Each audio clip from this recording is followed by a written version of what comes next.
34, and I'm reconvening to open session and calling to order the regular Board of Education meeting for Indian Prairie School District 204 on Tuesday, May 28th, 2019. Jackie, will you please call the roll? Mr. Carubas? Here. Mr. Rasak? Here. Ms. Peel? Here. Mr. Rising? Ms. Deming? Present. Ms. Grover? Here. Ms. Donahue? Here. We do have a quorum. Ms. Donahue, will you please lead us in the Pledge of Allegiance? To the flag of the United States of America and to the republic for which it stands, one nation, under God, indivisible, with liberty and justice for all. We have several board salutes, and I think I'm going to begin with Ms. Deming. Do you have one? I don't think I do. Okay, then Ms. Peel. You want one? The board salutes Georgetown Elementary teacher Laura Gonzalez on being selected as recipient of the 2019 Aurora Hispanic Heritage Advisory Board's Maria S. Merced Outstanding Teacher Award. The award acknowledges and recognizes the deep dedication and commitment of our teachers. Laura was chosen as an exemplary teacher who makes a real difference in the community. Congratulations to Laura. Great, thank you. Mr. Carubas? The board salutes the Indian Prairie Education Association and the Indian Prairie Classified Association for supporting students in all three District 204 high schools through scholarships. The Indian Prairie Education Association awarded 3 scholarships, and the Indian Prairie Classified Association awarded 4 scholarships. We appreciate both of our associations for supporting students through their scholarship program. Congratulations to all the scholarship recipients. Thank you. Ms. Donahue? The board salutes Matea teacher Natalie Johnson on being selected as a recipient of the 2019 Community Contributor to Education Award by the DuPage County branch of the National Association for the Advancement of Colored People. The award recognizes outstanding support and advocacy for the education of our youth. Congratulations to Natalie. Thank you. And Ms. Grover? The board salutes Wabansie Valley LMC Director Kristin Matson on recently being featured in School Library Journal, which highlighted tech leaders who promote digital citizenship and social justice. Congratulations, Kristin.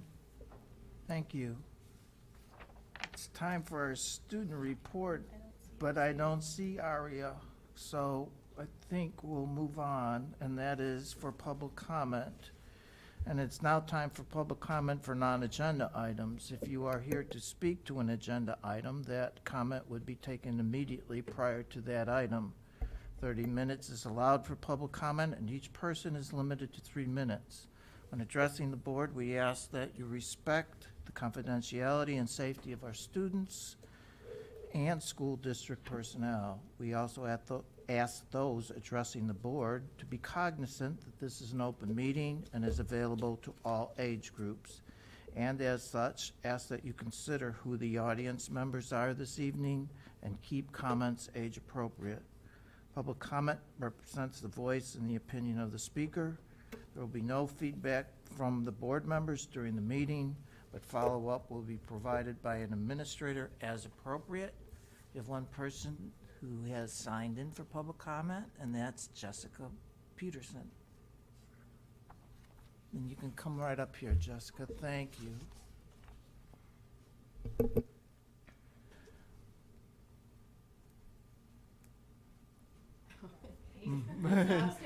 Yes. Great, it's so fun. Really into fitness. Good, me too. Hi, my name is Jessica Peterson, and I'm a youth market director with the American Heart Association. I've had the pleasure of working within your district and with some of the most amazing staff on our service learning programs for the last 2 years, and I'm just here to say thank you. For those of you that may not know, the American Heart Association partners with schools on our newly named program, Kids Heart Challenge, and it's Kids Heart Challenge for elementary. and American Heart Challenge for middle and high schools. Some of you may remember this being called Jump Rope for Heart or Hoops for Heart. We did actually undergo a name change and a facelift just last year to our program, because this generation of students are actually expected to live 5 years shorter than their parents due to lifestyle choices. So this program, what it does is it basically, these children are there to make a choice and challenge themselves to care for their hearts, both physically and emotionally. And they do this by registering to take a challenge, and they choose between choosing water over sugary drinks, getting 60 minutes of physical activity a day, and doing one kind deed a day. This program basically wraps around a PE program, Spirit Week, health focus months, and then concludes in some sort of celebration. And this program provides free materials, equipment, resources, curriculum that aligns with both ISBE state standards and the Danielson model, givebacks, and just this year a grant program. And all that we ask is that families have the option to give back to the American Heart Association. I was so excited to work with 19 schools in your school district this year in one of these programs, and 2,070 students took the challenge to better their health. And I'm so honored and thankful that your district raised $101,241 this year, and with that, you saved 2,025 lives. We are working very hard to fight America's #1 killer, which is heart disease. We really like to be #1 at things. This is something we do not want to be #1 at. So not only do these donations go to things like research, but also to fighting things like Tobacco 21. Just this year, Illinois changed the tobacco age from 18 to 21, changing in July. Keeping PE mandated in schools. Illinois and Texas are the only 2 states that have mandated PE. Make sure that there are healthy options in places like convenience stores, because that's where a lot of families do their grocery shopping. CPR certification, and then of course public education as well. We can do all the research and find as much medicines as we can, but if people aren't educated to care for their hearts properly, all that research and medication is for nothing. But I'm really, like I said, I'm just here to say thank you. I think that's my timer. Thank you so much for your continued support from your district, your staff, your administrators, your students, your families. I do have with me a small plaque and a banner as well to present to whomever. But this is for this year. Thank you so much. So thank you, and then this is your banner as well if you guys choose to hang that. Oh, we will. But thank you guys so much for your time and your support. Thank you. Thank you for coming tonight.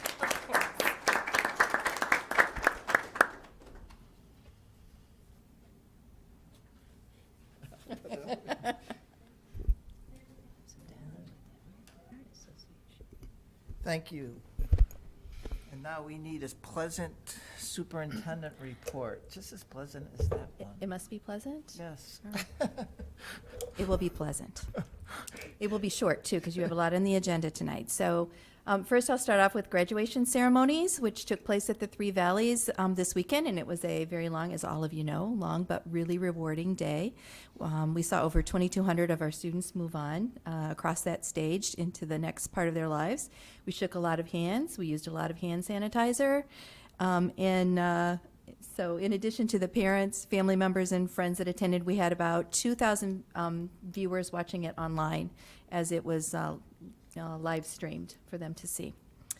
And since this is our last board meeting before the school year ends, I want to acknowledge our staff members who are retiring this year. We have a total of 43 staff members retiring, 24 members of our Teachers Association, IPEA, 13 members of our Classified Association, IPCA, 4 non-bargaining employees, and 2 administrators retiring at the end of the year. So we want to thank them for their 898 total years of service to Indian Prairie District 204, and they've all certainly contributed to the success of the school district and to our students, and we wish them well as they move on into the next chapter in their lives. Thank you. How was that for nice? That was very nice. Thank you. We now move to our consent agenda items, and I need a motion to approve consent agenda items D through N as presented. I move that we approve consent agenda items D through N as presented. Second. I have a motion and a second. Any discussion? Hearing none. Jackie, call the roll, please. Ms. Deming? Aye. Ms. Peel? Aye. Mr. Karubas? Yes. Ms. Donahue? Aye. Mr. Razak? Aye. Ms. Grover? Motion passes. Go figure, we're efficient. So we will be moving to our discussion items at 6 o'clock. I'm going to ask for a small recess until 6 o'clock, and then we will begin again for our superintendent. That should just 5:45. Is it 5:45? It's Yeah, let's not waste any time. Yeah, we Oh, scheduled her are at they- 5:45. She's here. What? Okay, let's, Over okay. My there. You go till bad. 6. we're No, gonna be behind. that's my bad. I apologize. I think it was 6 at one time and then it was switched, so. Okay.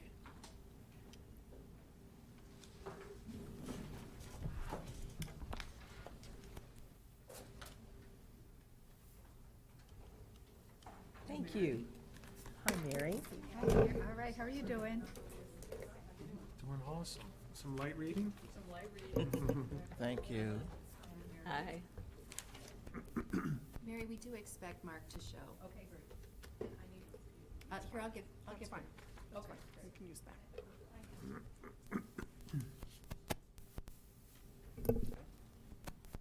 Trust me.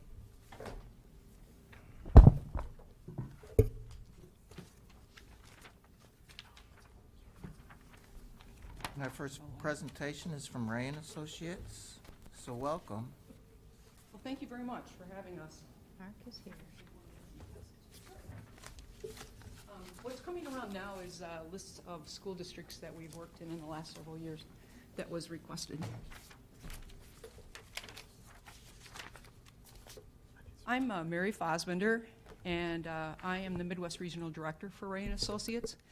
I am a retired school superintendent. I was a superintendent in Crystal Lake School District, Prairie Grove. Prior to that, I've been in St. Charles for a while and in Sycamore as well as associate superintendent. The other associate who is on her way, she's been 25 minutes sitting on the tri-state from the city of Chicago, so I apologize on her behalf. Where our board member is, too. So Well, he's there's on- evidently some massive accident, so we apologize. Is Dr. Gloria Davis. She's worked with me together on a number of searches in the last several years. She, too, is a retired superintendent. She brings a wealth of information to the front, and she has a lot of contacts throughout the entire country. We're going to get started with just a brief introduction. You had asked us to tell a little bit about ourselves and also just an overview, if you will, of Ray and Associates. So you see the opening screen here, which I will enlarge. Here we go. We're located in the cornfields of Iowa. That's not necessarily what you would expect from a high-powered search firm, but we found it to be very beneficial in the sense of our roots. We do searches that range from some small school districts all the way up to very, very large urban districts, and a lot of high-performing districts like yourselves. I think there's no one size that fits all, and so we want to stress that that's important for you to know, that we'll tailor the search to meet your needs. We have several different formats that have worked in the past quite well. So having said that, I'll get started on the PowerPoint. Feel free at any time during the presentation to ask any questions that you may have. I'm happy to try to be responsive to those, and sometimes it's easier to think of the question at the moment when that topic is being discussed. So we pretty much have a wide range of associates from across the country. We belong to a lot of national organizations, and that drives a lot of our contacts. AASA, National School Board Association, NASB, Alliance of Black School Educators, ALIS, Association of Latino Administrators, along with various other state and local. We've been in business since 1975, which is the longest running of any executive search firm, over 40 years. This is what we do, is executive school searches. It's interesting for you to note, just as an aside, that in the last, I've been doing this for 9 years, but in the last 3 years, we've had a very large increase in the number of principal searches that we're doing as well, because we're able to attract large numbers of candidates, and some school districts in particular find that to be a struggle, and they recognize full well that the principalship is one of the most important positions that any school district or board can fill. We have a wide range of people that are associates. Overall, we have 160 of us across the country. The benefit to that, I think, is their background being wide-ranging. Some people are from the school board side. Some people are from the special education side, while others are from the leadership team side and the superintendency. Hi, Mark. Welcome. It's okay. One of the things that we pride ourselves in is how important this work is, and we know it's very important to you. It's our, as I said, our main business, our primary business, and I feel like, for me personally, it's paying it forward. When I'm able to present, along with my team, a slate of candidates that makes the board's decision difficult, that's a great thing, because then you've had really quality choices, and it's up to you to say, who's the best match among those.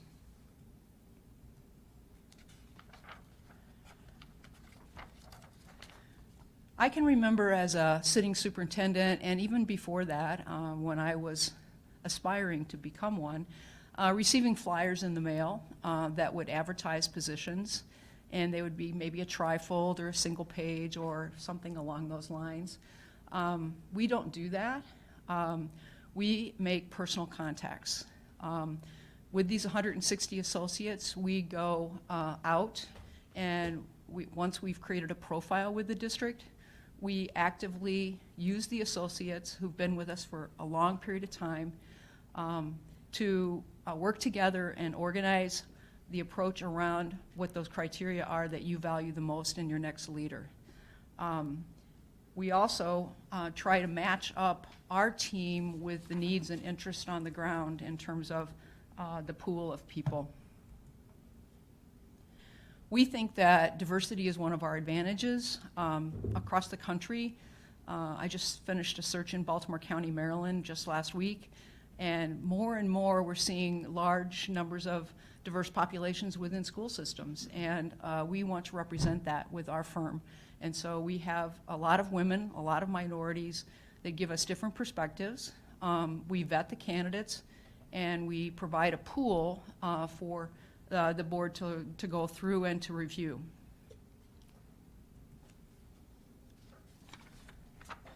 It's a bit of an anomaly because I would say easily in the last 5 years we've averaged 70 candidates, and at the start of this year and even partway through this year we were still averaging 70 candidates of completed applications per search.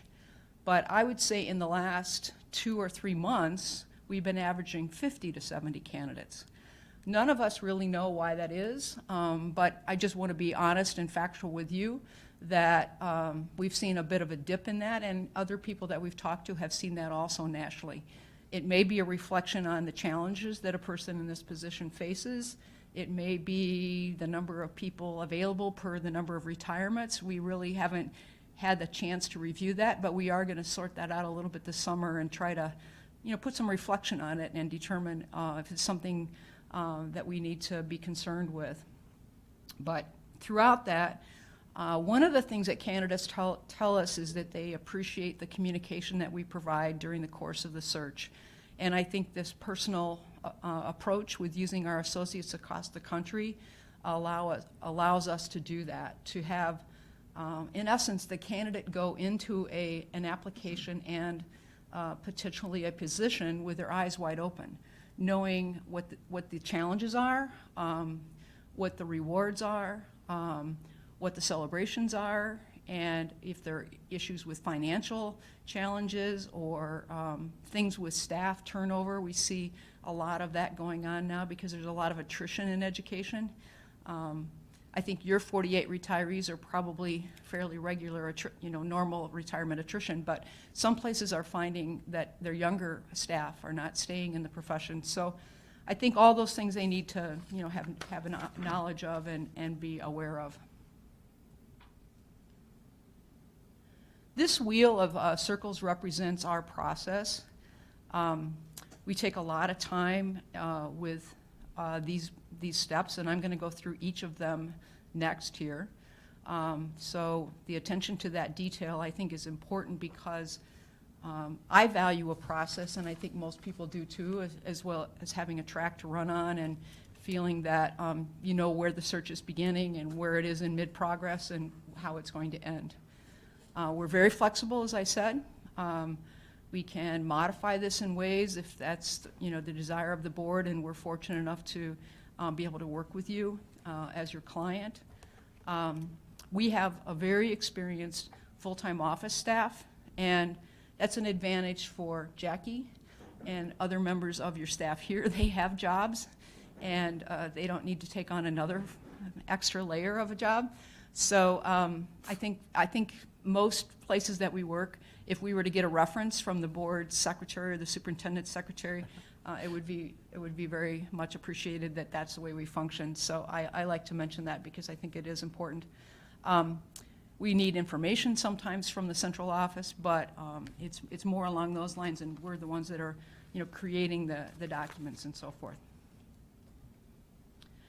The board input part of this is important because there may be some discussions among board members that you'd like to modify something or have the timeline be slightly modified from whatever has been discussed. There are clearly two seasons in the search industry. There's a fall season, and that usually ends before the holidays. And then there's a winter season, and then there's the season we're in, which is April and May, and that's quite rushed, and the pool is much more limited. So you're in a great place because Dr. Sullivan has given you plenty of notice. You're able to determine if you want to go with the first season or the second season, and we can communicate about that, making it more and more personalized in your search. We will interview each board member to determine the same answers to the same sets of questions. We use that information to be able to not tell your deepest, darkest secrets. It's sort of a little bit like Vegas, but to give us a flavor if the board seems to be pretty cohesive and would be a good place for either a very experienced candidate or a younger one who's maybe been in the number 2 chair, not been a superintendent before. You may tell us that during that input piece of the equation, what your preferences are with regard to that. Maybe you're at a point where you're needing to have somebody who has a lot of experience when it comes to looking at, redoing buildings and managing a construction project, or maybe it's something completely different, working with your financial advisory team and looking at budget in ways that you can, do those kinds of, challenging cuts. Or it could be something along the lines of revamping your whole vision and your strategic plan and what's entailed in that, and if that person has had experience along those lines. So it's important for us to know that the person that persons that we're presenting not only have had success in those kinds of endeavors that match with yours, but also that they have done the work. You can have a wonderful curriculum with a great scope and sequence, and it meshes very well, and there aren't gaps and overlaps, but maybe that wasn't this leader's talent, really. Maybe they hired a great team, and they did that. So it's important to find out what the actual skill set is. You may decide that you want to have stakeholder groups. We did that the last time we searched here. The public very much appreciates that. I think it's a great way for the board to, just as a part of this process, to get a state of the state, so to speak, because not only do they reply to what they value the most in terms of leadership traits, but they also have 2 full sheets of paper to sort of pour their heart and soul out if there are burning issues or things of concern to them, or celebrations that they'd like to share with you about what's going on. And we sponge the names if there's any personnel in there, but otherwise you get all that information. So that's sort of an extra bonus, if you will. The timeline and the compensation are presented to you as a draft in the RFQ that we provided to you, and we laid out a fall timeline, but as I said, it could instead be after January and the first of the year. You ask maybe what's the benefit of that waiting? Could be 2 things.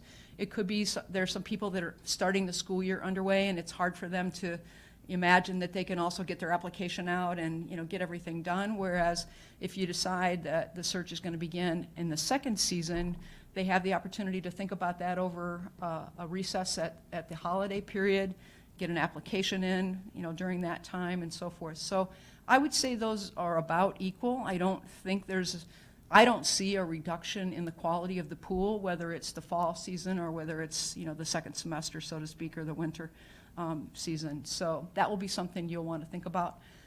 In either case, I personally think it's a great idea if it's an external candidate that person has the opportunity to come in and have some overlapping days so that they can get their feet on the ground without feeling like they're just flying from the July 1st date.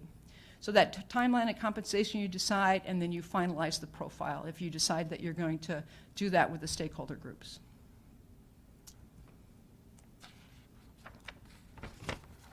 The next piece is the profile development itself. And we have an online survey, which we can put out to your constituents in several different foreign languages.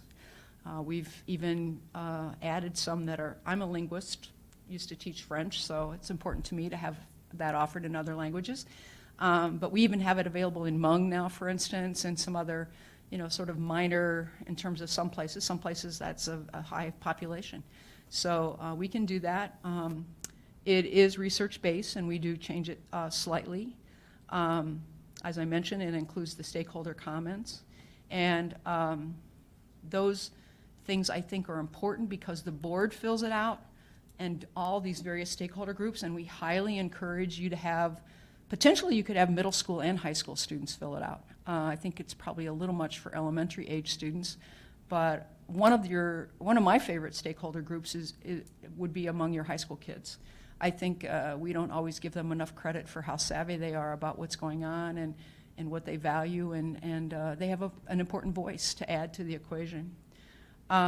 So then we would tally all those and present them to the board and see what the survey results are, and then you would determine how many open forums you wanted to have.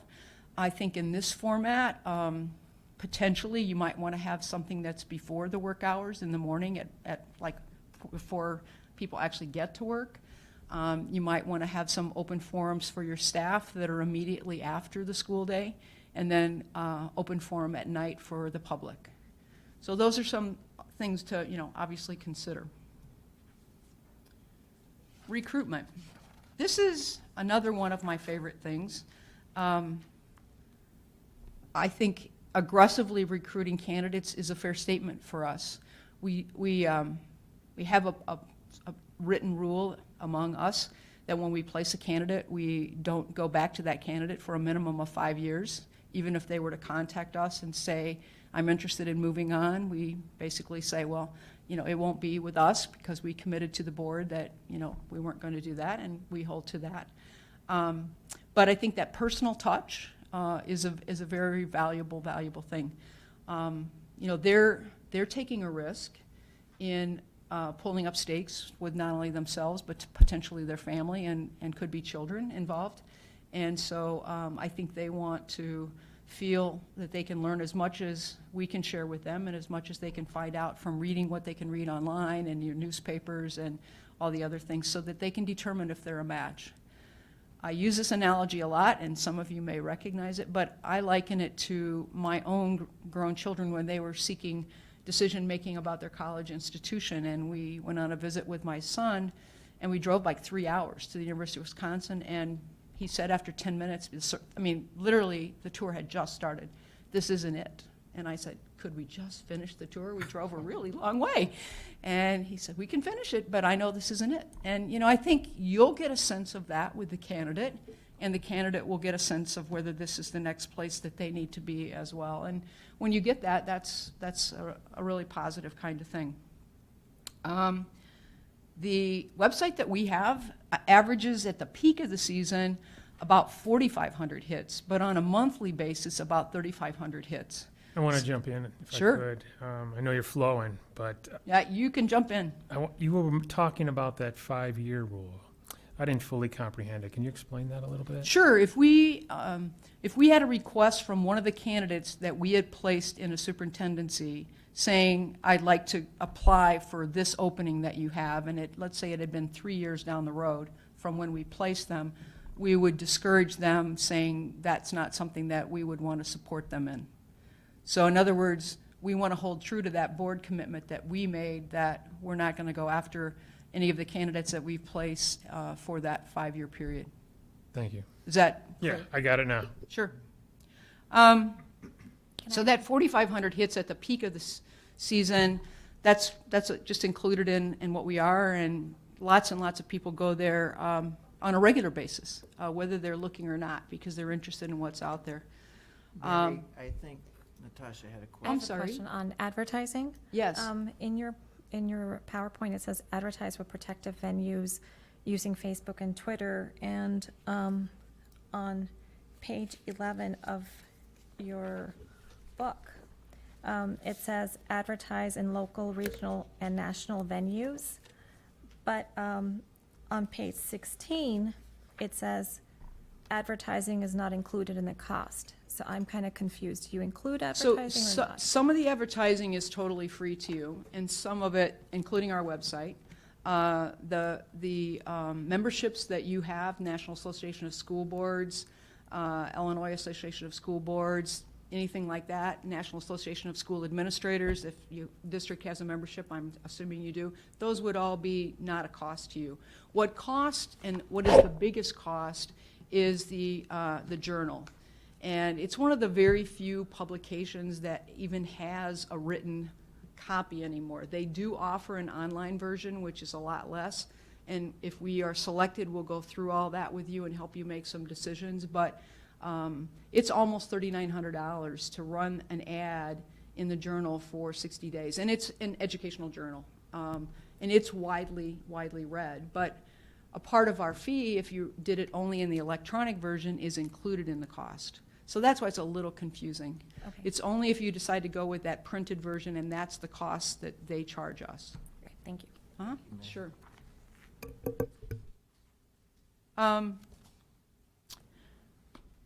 So I already kind of went through those last couple of bullets. So the pool itself, we'll have a team of Gloria, who's not here, and I will be working on this, along with the president of Rain Associates and another associate who couldn't be here tonight because he serves on a college board, and he had a called meeting. So, but he'll be behind the scenes working with us throughout in the screening of candidates. So let's say that we had, we'll just hit that middle number. We had 60 completed apps, for instance, and now it's up to us to screen those candidates based on the profile. The goal of any candidate is to get out of the first big pile into the next pile. It does you no good to sit in the original pile, obviously. And so we look at your profile, we look at the candidates, we match where we believe their experiences lie with what the interests are here in a candidate, and then we narrow that down to somewhere between 15 and 18 candidates.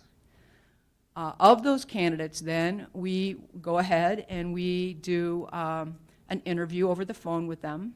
We check their references and non-references. We Google and Bing them and Twitter them and Facebook them and, all that type of social media stuff.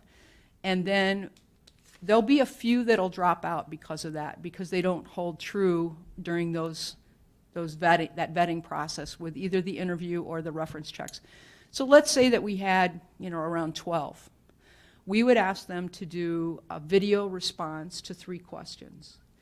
You We have the questions, but if you decided you wanted to modify the questions, we can do that. It's nerve-wracking to do. You have a clock in the corner of the screen, and when you hit the link and the button goes green, the clock starts ticking down from 90 seconds. I personally have not had to do it, but everyone that's ever done it has told me it's one of the more challenging things they've done professionally. Would you say that's true? There we go. So what's great about it is, and not every search firm does this, but what's great about it is that you're able to see the candidates without having to have them, you paying them to come here. You're getting responses to the same questions. You can compare apples and apples. You can see if the candidate is able to remain calm, cool, and collected in a largely stressful situation. I've seen some that just absolutely surprised the daylights out of me, because I had one this year where a woman was from Oklahoma and she had a moose head on one side and a deer on the other. And I had 2 school board members say, I just couldn't get beyond the walls. I couldn't focus. I mean, you want it to be like you're sitting in an interview, obviously, and that's up to the candidate to set that up. I mean, we say this isn't a video interview, but some people don't. So right away, you can kind of tell if that's a fit for here or it's not a fit for here.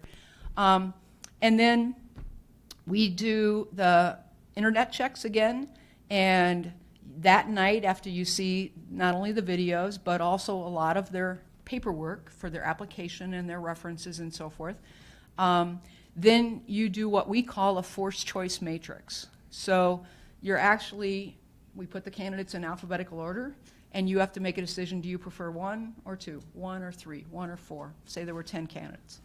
So then after that, you narrow it down. Let's say for round numbers there were 10. You narrow it down and you decide you're going to bring in 6 or 7 for face-to-face interviews. So you work together with us, and we'll give you some sample potential schedules for interviews. It's a time-intensive commitment on the part of the board. I want you to know that up front. But it's important that everybody hears all of them. Welcome. He got stuck there too. Chicago, that's all I'm gonna say. Good evening. Mark I came in. walked in about 10 minutes ago. Well, you probably were behind me. Oh my God. So this is Gloria Davis.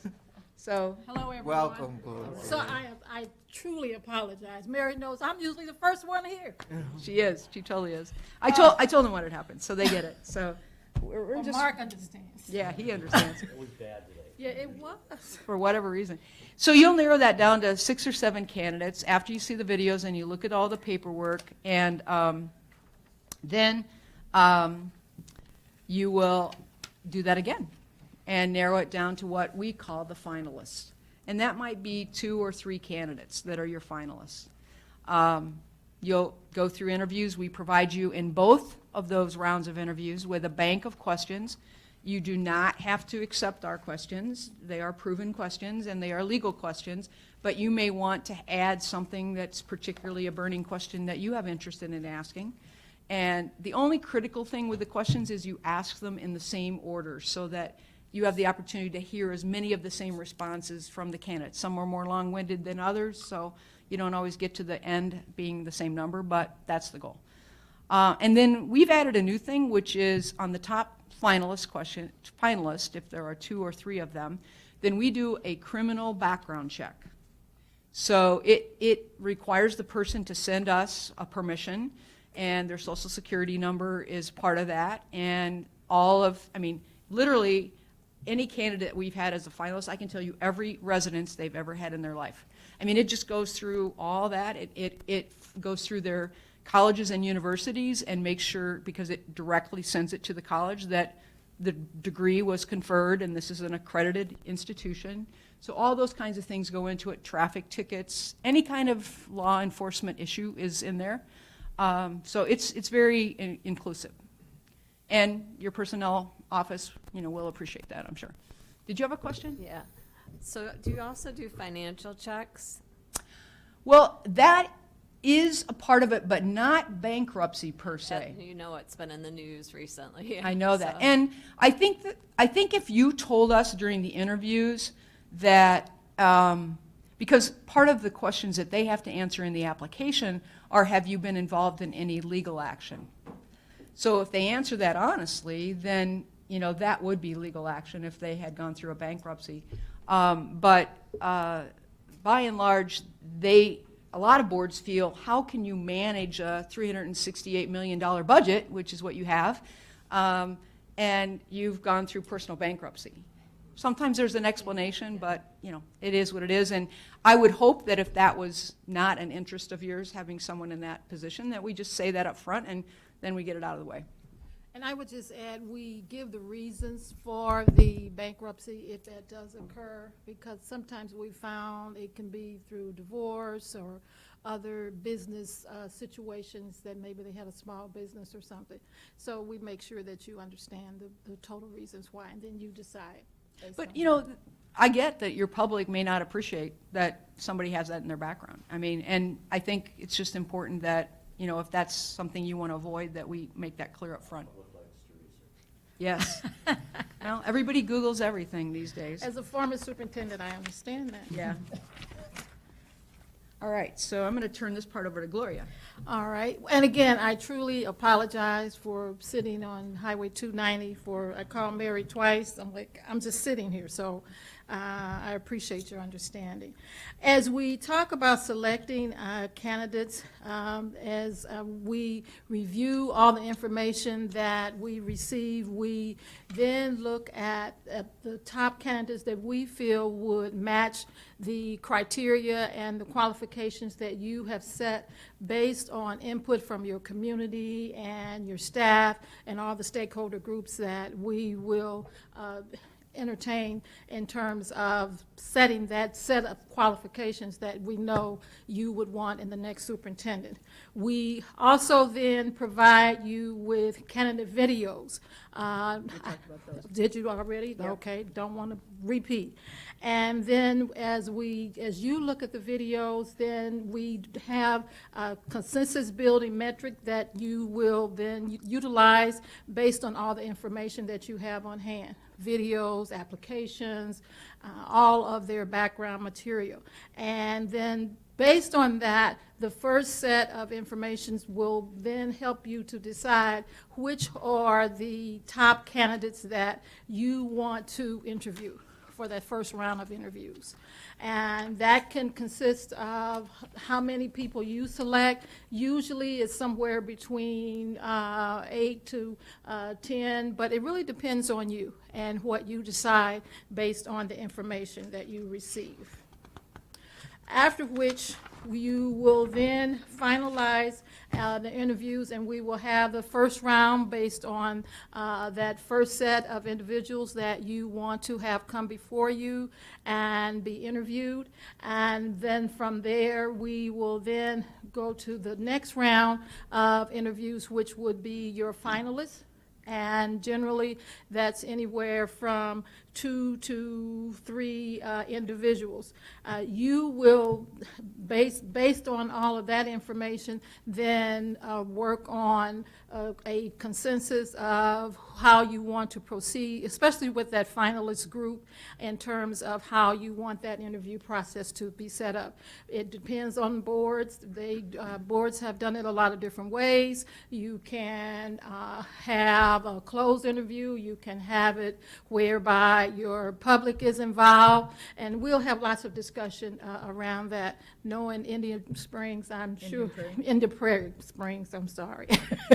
I'm sure that the conversation will be a lot around how you want to engage the public or not, and how often and how much. So then from there, we will do the entire process, and based on that, you will have selected your new superintendent. And the one thing we do that no other search firm does is we have a 2-year guarantee. So if an individual, for whatever reasons, leaves the district and this position within the first 2 years, we come back and do the search at no cost to you other than whatever it costs for us to travel, which I live in St. Charles, she lives in Chicago, so we're not talking plane rides, just little car trips. Yeah, feels like it sometimes. Yeah, it does. Sorry. Be quicker. Very true, very true, very true. We also provide transitioning once you have selected your new superintendent, and that, again, depends on your desires, but we will assist you in any way that you would like in terms of helping to make sure that the relationship between the new superintendent and yourself is successful, and we'll help with board retreats, board training, and board, I call it board and superintendent marriage, because you know that's what it feels like sometimes. And just help in any way that you feel is necessary. He's smiling. Like I said, it feels that way sometimes. But help in any way that you feel it would be beneficial to ensure the success of the new superintendent in terms of the relationship with the group of you and him or her, as well as with the public and with the staff. This is kind of a new thing that we've done, and I think it's something that more boards should take advantage of. It's included in the fee, and for as long as the person stays here, we'll come back and do it every year if it's beneficial. But it shows you where you have disconnects before there are bumps in the road, or things that maybe become bigger than they should become because it hasn't come out. And all those topics that you see there are a part of what's included in that. And it's an online survey. And the new superintendent and each board member fills it out, and then we come back and we give you sort of a compilation without naming names of what the results are, and discuss with you where we potentially see maybe this is an area you want to work a little bit more on, or you want to revisit, or so forth and so on. So it's just... For that process, is that in open session or is that in closed session? It typically is in closed session, but you'd have to clear that with your attorney, but it should be able to, it's board governance is what it would fall under. So, And it can be structured in a lot of different ways. yeah. So those are the reasons that we feel like we are a good match for your district. The process is proven. It's something that we've modified over time, and as we said up front, happy to do it differently here if that's of more benefit to you. And it's our understanding that you're interested in potentially sharing some questions with us, and then we have a closing statement.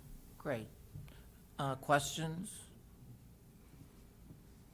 Go ahead. Salaries are always an important part of hiring anybody, including a superintendent.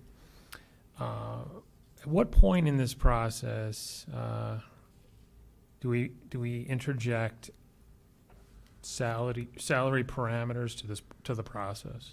Good question.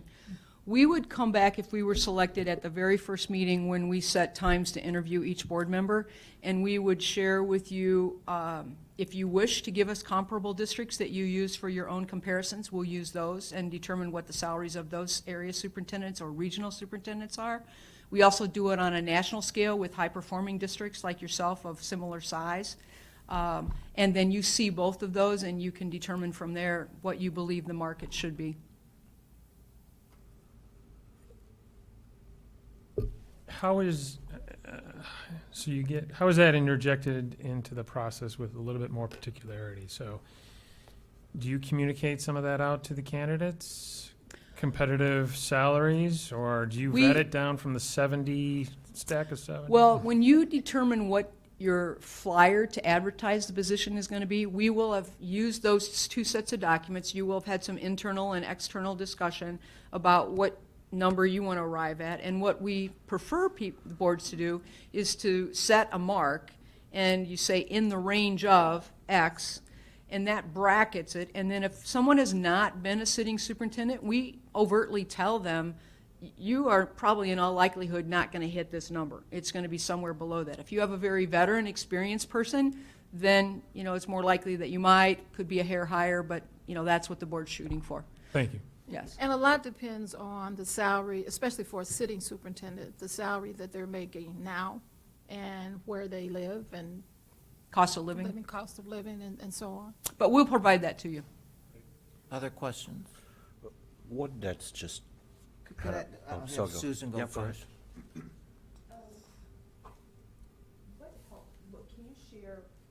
Can you share some of the things, this is the first time that I'll be going through a superintendent search. what are some of the things that we can do as a board to help ensure that it's successful? Can you share a little bit more about the, what the board, how involved the board should have the public from a standpoint, not just of the stakeholder questions, but give me a little bit regarding boards that have had stakeholders involved in the interview process. Well, I'll tell you from the candidate perspective, and then maybe Gloria can answer it from the public perception.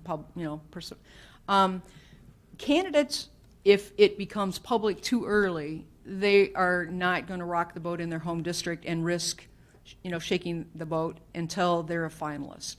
So if you were going to entertain the idea of having public input, you would not want to consider that until you're down to finalist. And then we need to be upfront from the beginning with our finalists, or with our candidates pool, that this is the decision this board has made. So at that point, your name will become public.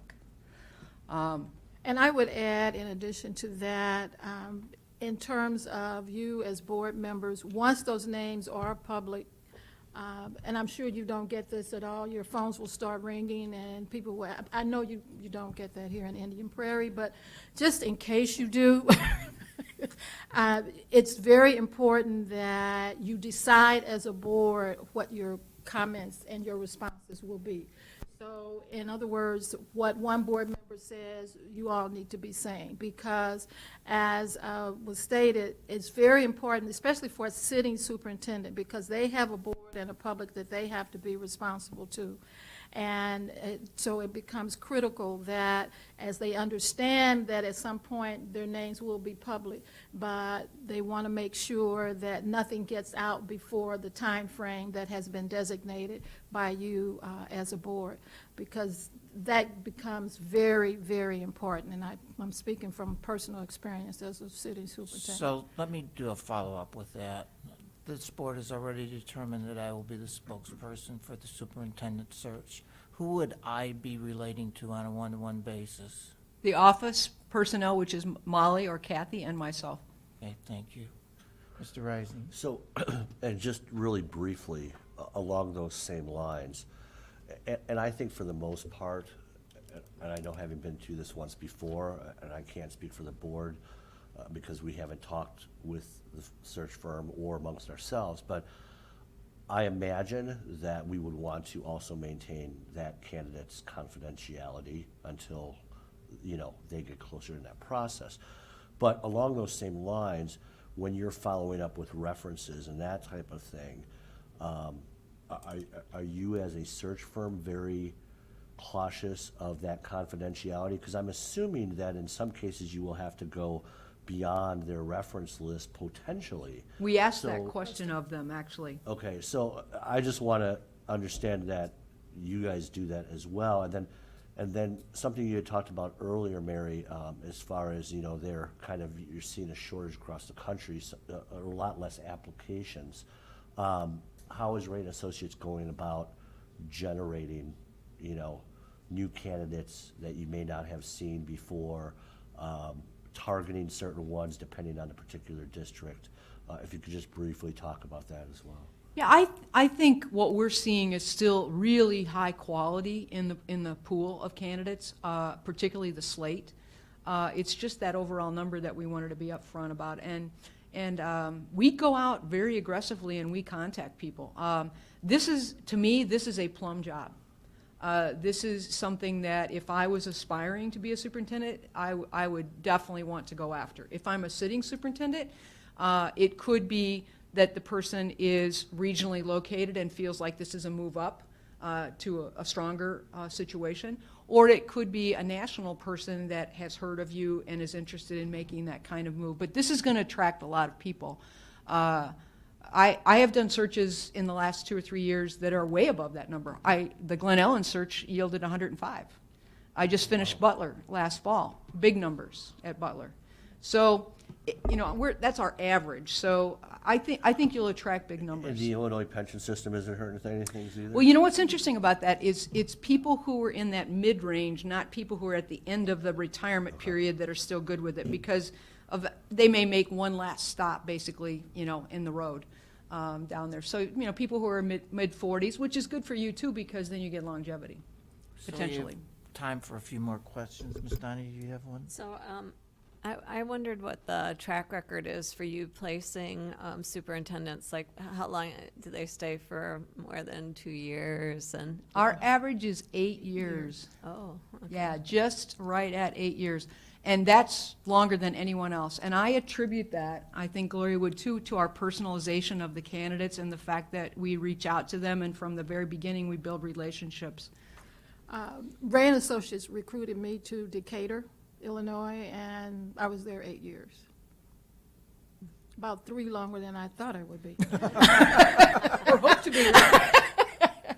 But the point is that is the range. And I think the word recruitment is also very apropos here, because often it's not just those that apply, but those individuals that we feel would be a good match, that we seek out and talk to them, convince them, cajole a little bit, dangle, and help them see that this is a great school district, which it is, and want to make sure that they want to be part of your team. So that's a lot of it, a lot of conversations. Because it's not always the people that just fill out the application. I mean, we're certainly not waiting around for people who are reading the one ads. That's not what this is about. These are high-performing people who, many of whom have not thought necessarily about switching positions. But it's factually true that your very best superintendents who are sitting superintendents are people who are willing to move because they've done so much where they are, and the way they're wired is they want to go someplace else and make that better. This is not broken, but everybody always wants to get to the next step. And that's what people who are very successful, that's what they're geared to do. Quick question. Yes. If we have internal candidates, do you take them through the same process? Yes, very much so. We feel like for your public and your board, that's the best procedure. We'll have conversations with you too about that, because, some boards say yes to internal candidates, some boards say no. So that, again, is a conversation that we'll have early on. But yes, we most definitely would. Ms. Grover? You had mentioned you were in Baltimore last week. So I'm looking at I have 4 names here. Are you going to be exclusive working for our school district, or do the 4 of you go elsewhere? Or I know Ms. Davis, I think she mentioned you were on the college board. So I'm just thinking of the time commitment. Yeah, we make a firm commitment that none of the lead associates, which is what Gloria and I are working on more than 2 searches at any one time, and that there are different points in the timeline. So you might have one that's winding down and this one's winding up, but we're not dividing our time. And both of us, believe it or not, are retired, so this is what we do on a part-time basis. Right. We have lots of time. And Baltimore is done. Yeah. Hallelujah. Yeah. Ms. Peel, and then Yeah. maybe one other and finish. So Mary's already familiar with our district, I know that, and you probably got more familiar when we had you guys do it this last time. But Ms. Peel, do you want to get on the microphone, please? am I not? It's on there. It's on. So how are you guys going to describe? I mean, you're saying we're a high performing, but then you just said you don't want to get people who are like, well, that's, what am I going to do there? How am I going to, be attracted to that if we're already high performing? So how are you going to sell us? Well, I would say, first and foremost, by continuing to familiarize ourselves with the background of the school district, as someone who has been a superintendent in Illinois for a number of years, and then also with the college and the Department of Juvenile Justice as the superintendent of education, lots of contact and information. So I was very active in LUDA and very familiar with a lot of the superintendents, still am, in the area. I would also say, as we engage with your community and your staff, we continue to learn even more about the school district. So we have a wealth of information, not just statistics and data, but anecdotal and information that is shared that then gives us a wealth of information and a large background we sometimes find out more than you as board members even want us to know as we talk and engage with the public and with the staff. I see some of you are smiling, so I think you know what I mean.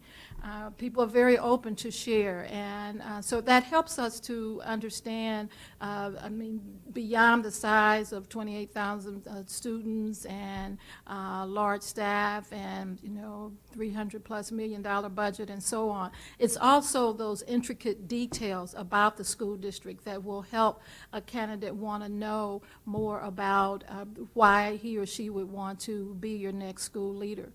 They will want to know about the 7 of you, and I know Mary described, we'll sit and interview each one of you, and so we'll have just a good feeling about the district and about the community, and then be able to share that with potential candidates. This is probably going to sound like we're braggadocious, and I don't mean to, but you won't find 2 better cheerleaders who get into this. We are all in. I mean, we are so into this work, and I love working with Gloria, and I hope she says the same about me. We just get along really well, and we really are passionate about what we do. So I don't feel at all like I would have problems selling your district. I feel confident. We're educators. And we know this is the most important thing you're going to do. So it's important to us. Okay, thank you. And you had a closing statement. I do. Maybe. There we go. Does it include braggadocious? Of course.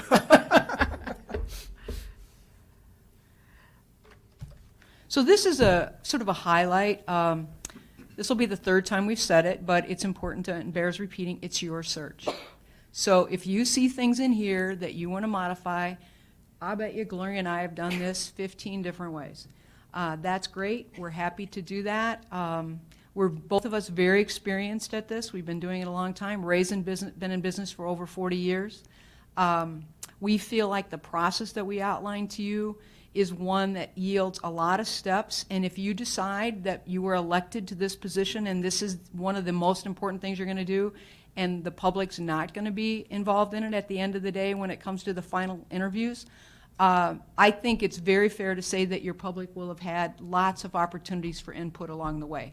Between the stakeholder meetings, there's even a segment now we've added where stakeholders can help you determine what questions you want to ask during the interviews.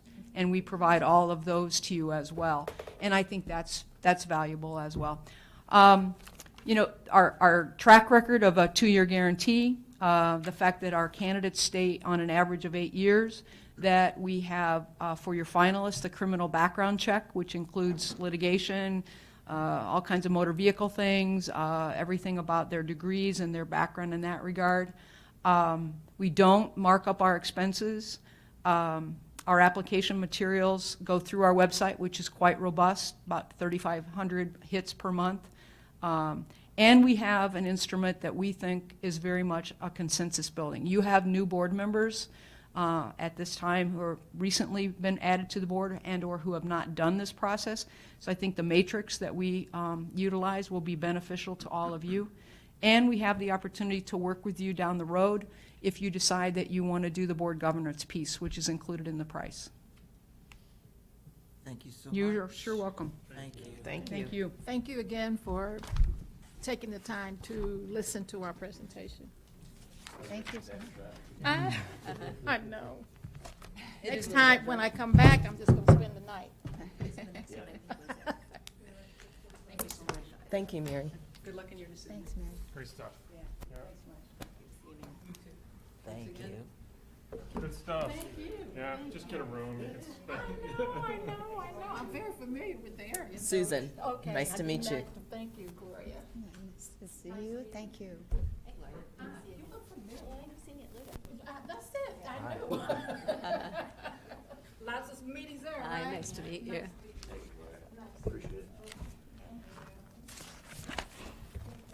So the board will go into recess until 6:45, and then we'll begin our second interview process.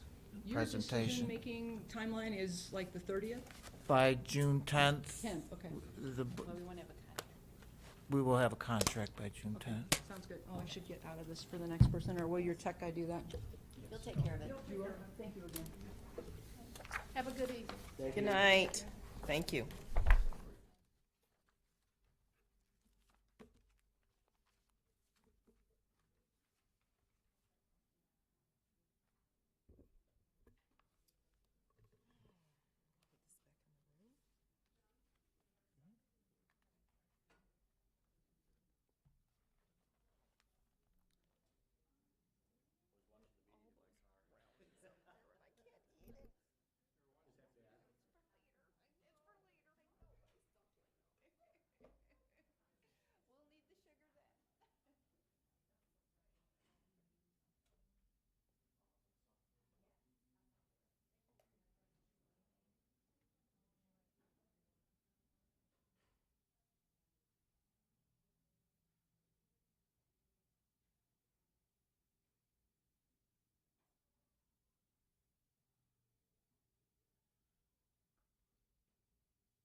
interest in keeping on time. It's now 6:45, and we want to come back into the open meeting of the Indian Prairie School District 204 on May 28th.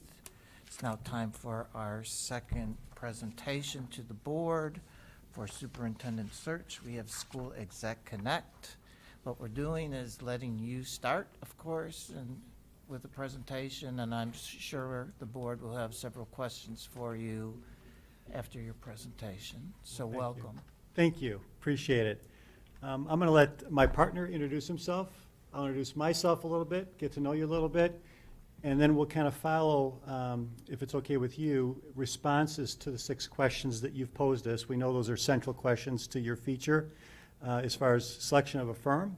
We're thrilled to be here. Did you get yourself a snack? I hope you did. And then we'll take whatever questions you might have. So thank you very much. Thank Gary? Sure.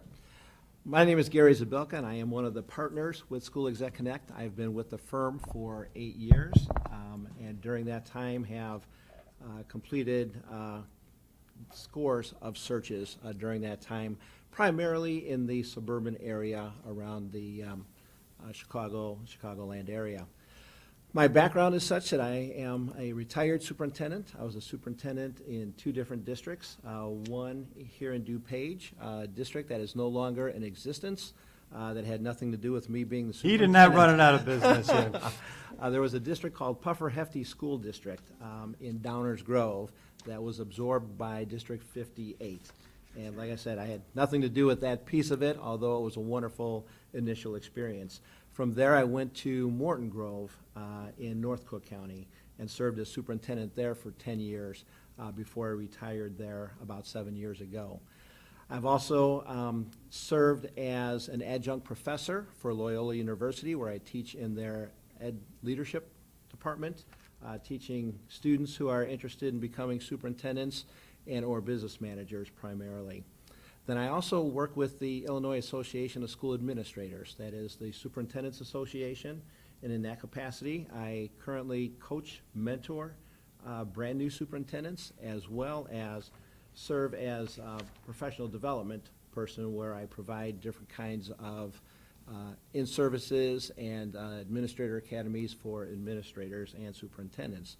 I mention all of those things as far as a background is concerned, only to let you know that still very well connected in the field, and although I retired 7 years ago, my wife still doesn't think I retired formally yet, and have just stayed very busy, very current in our profession. Thanks, Gary. Sure. Before we begin, I just want to make sure the board understands that we did not coordinate our tie selection tonight. This is certainly just by chance, so my name is Kevin O'Mara. I retired almost 2 years ago as a superintendent. I was in public education for over 30 years as a math teacher and dean and assistant principal. I'm sorry? Okay, sorry. I thought you were looking at me. And my last 9 years, I was a superintendent at Argo Community High School. I served as the South Cook president for the IASA for my last 7 years, served on their board of directors. Right now, I'm a full-time associate professor in the Department of Leadership at Concordia University out in River Forest. We issue the most superintendent and principal licenses in the state of Illinois. We're the largest issuer of licenses in the state. I work with doctoral students trying to become principals or superintendents. We work with them on internships and other programs. Being a full-time university professor is not really full-time, though. I only teach 2 classes a week, which is 8 hours. So I have plenty of time to do these kinds of things. I've been with this firm for 5 years. I've done searches for about 10 years. I started with a different firm and graduated to School Exec Connect. So we're thrilled to be here. And at the end, of course, we'll answer any questions you have. But we want to make sure that we address these 6 that you proposed in your letter to us. Gary? Okay. So with that, you initially begin by asking how would we look to engage the board in the search process? One of the things that we provided in our proposal was a flow chart, if you will, and you should have that. Hopefully you've got it in front of you. I can't see what you necessarily have available to you materials-wise.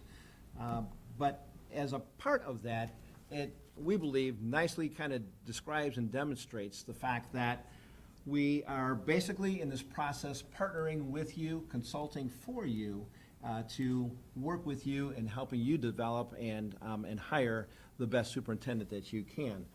We lay out the different tasks that we have as joint tasks that we will work with the board.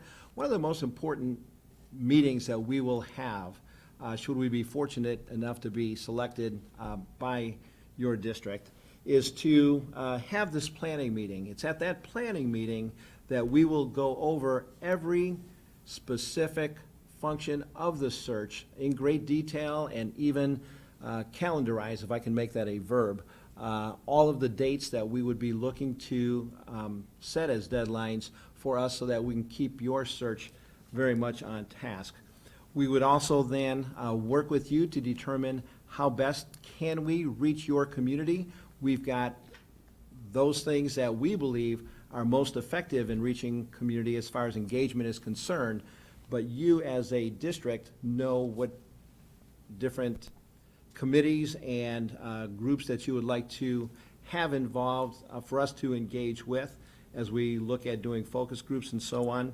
So that is a huge piece of it where we partner together, where you let us know who ideally would like to work with. We'll also let you know who ideally we think should be involved, which for the most part is just about everybody in your community that we can, reach somehow.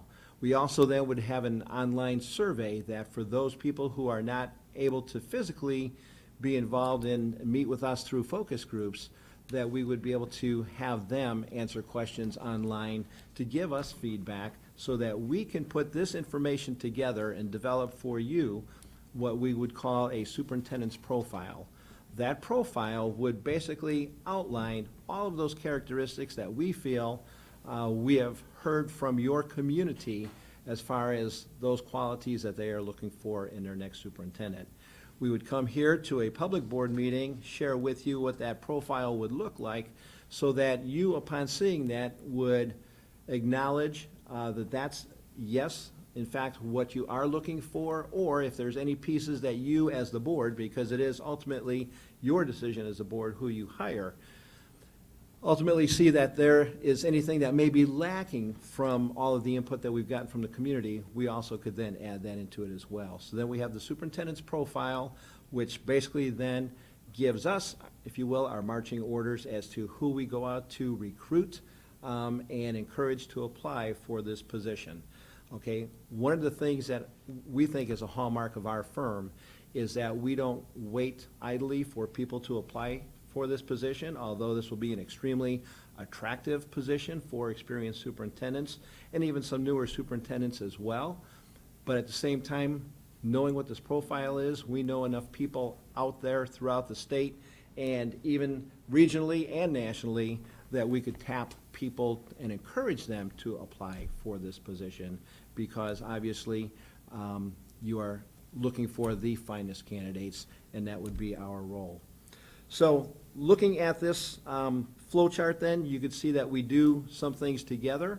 When it comes time to the actual interviewing piece, Kevin and I would work with your board team to talk about interviewing those candidates and work with you along the way with that, so that you could then, narrow down the scope, if you will, of the number of candidates that we would be presenting to you to a smaller number, and then again, engaging the community. So I realize I've gone through that quite quickly, but it's basically a review, if you will, of the flow chart that was part of your proposal. And with that, I would just ask if there's any questions or anything that I could clarify at this point. You'll be hearing other pieces of the search as we alternate back and forth with some of our presentation. Why don't you proceed with the presentation? I know we'll have questions. Okay. Very good. That's fine. Thank you. Your second question is, how will the firm engage your staff, your parents, the community, the various stakeholders? We do things very, very thoroughly in that regard. We do 3 separate kinds of functions. The first is to identify focus groups. These are groups of 12 to 15 people that are named by the Board of Education and/or through the staff here at the school district. We would suggest groups of teachers, non-certificated staff, building leaders, cabinet members, parents, foundation members. We were very, very pleased to watch the slides and videos of your Engage 204. We'd want membership from that group that has done a lot of work on the district's behalf. Other community members that you feel are key stakeholders, elected officials, students especially, we need to hear their voice. Whoever you name, those are board decisions, but we would recommend at a minimum having those people meet with Gary and I to be part of the focus groups. And that helps us, again, with the result being in mind, to identify the profile that we would present to the board. And the profile would help us identify if someone could walk on water, what would that person look like? And different boards have different, and different stakeholders have different ideas about what that looks like. The second feature is that we would put an online survey out there. Again, one of the questions I think that was raised was at what additional cost. All of our services here, except for advertising costs, are included here, except for our expenses that we outlined as far as mileage are concerned. But Gary and I both live locally, so your expenses here would be very, very minimal. I just finished about a month ago a search for Urbana School District 116, a large unit district downstate. We translated that survey into Spanish, and they asked us to translate it into French as well. We did that at no additional cost. They have a large Congo population that speak exclusively French. So if those kinds of situations take place here and you need identified particular individualized needs for some parts of your population, we're happy to do that. They did focus groups for some of their non-English speaking membership. Happy to do that here as well. So those are the some of the things that we do. We would also make sure that we had at least 2 open forums, one for staff who were not able to participate in the focus groups, and one for the community at large, in an auditorium setting perhaps, where you advertise that through the ways that you advertise in social media and other avenues, so that anybody who wants to have their voice heard can come and have their voice heard. Gary and I would run that on the board's behalf. We'd listen to everybody there, whether it took an hour or 6 hours, and we've had both extremes at our open forums. We want to make sure that the board can justifiably say to the community, anybody who wanted to be heard was heard. Anybody whose opinion was rendered was considered. And so we take all that information, boil it down, and make sure that the profile that we present to you is identified through those efforts. Again, just to answer the question that was asked before, no matter the number of focus groups, no matter the number of survey results, no matter the number of open forum participants, our prices are all inclusive. What is quoted is what you'll pay. The next question you have is how will we make sure that we make a concerted effort to include both a gender and racially diverse group of high potential candidates? We do that several ways. We have a very wide, over 60-person associate pool across the nation. Yes, we're Midwest focused, but we have people on both coasts, north, south, east, and west. We have people who work for our firm that are both in the Hispanic Superintendent Association and the African American Superintendent Association. The last ads we placed in those 2 online efforts were done at no cost to us because of our relationships with those people. I did 4 searches last year, just as a representative sample. I did Thornton 205 on the southeast side of Chicago and Cook County. I did Moline Unit School District out by the Mississippi River. I just, like I said, finished Urbana School District 116, and just finished Lake Zurich School District 95, a large, not as large as this, unit school district in Lake County. We placed 3 women and 2 African American candidates into those 4 roles. No one does better recruiting and vetting and making sure we have diverse pools of candidates for boards to consider moving forward. All were recruited. I recruited every single one of those people. We have our associates out there giving us names and things, but those are people that I recruited. We make sure that our national search is a diverse one, and we were responsive to the Board of Education in that regard. I want to just add to Kevin's piece regarding the diversity. We actually had our first special needs handicapped person hired by a special ed cooperative to serve in their business office as their director of business. Candidate who actually had cerebral palsy, basically does not come across as what many would consider to be a typical candidate by any means. And the fact that he not only overcame that, but he was just by far the most outstanding candidate, just goes to show our openness and our willingness to recruit and work with candidates who may not match what many would call a typical person for that role. Okay. Kevin already discussed with you the cost structure. I want to at this time mention and introduce our colleague who is not here, who also would be working with us on this search. Dr. Brian Barnhart actually is a resident of Naperville. He's currently the sitting superintendent at Western Springs School District here in DuPage County. But Brian is a member of our firm, has been for about 4 years, has done a number of searches with us. And you've got his biography in your materials, but I wanted to make sure that we mentioned, because of what Kevin had mentioned regarding all the focus groups and so on, you may be wondering how are two of you going to do all of this work. Well, there will actually be three of us doing all of this work, but nonetheless, we are here to be as visible and available as if we actually all lived down the street. Kevin had mentioned that we're all relatively local, and we don't consider coming to Naperville very far from where we actually live. To Gary's point, the cards that we passed out, they have my cell phone number on it. I get calls from board members all the time, midnight, 4 in the morning, whatever, something occurred to me. You'll hear from us, and I will respond to those phone calls. When board members say, oh, this was in the news, what's going on, or how come this happened in this focus group? When you hire us and no one else, and we're answering to you, and we take this very personally. We'll talk about our reputation, our success rate at the end of the presentation. But we don't do this because it's something that we aspire to as far as business is concerned. We do it because we need good leaders for our kids in our districts. So let me ask a question in regards to a sitting superintendent. How does one assist with a search and also serve their school district in a way that both are served appropriately?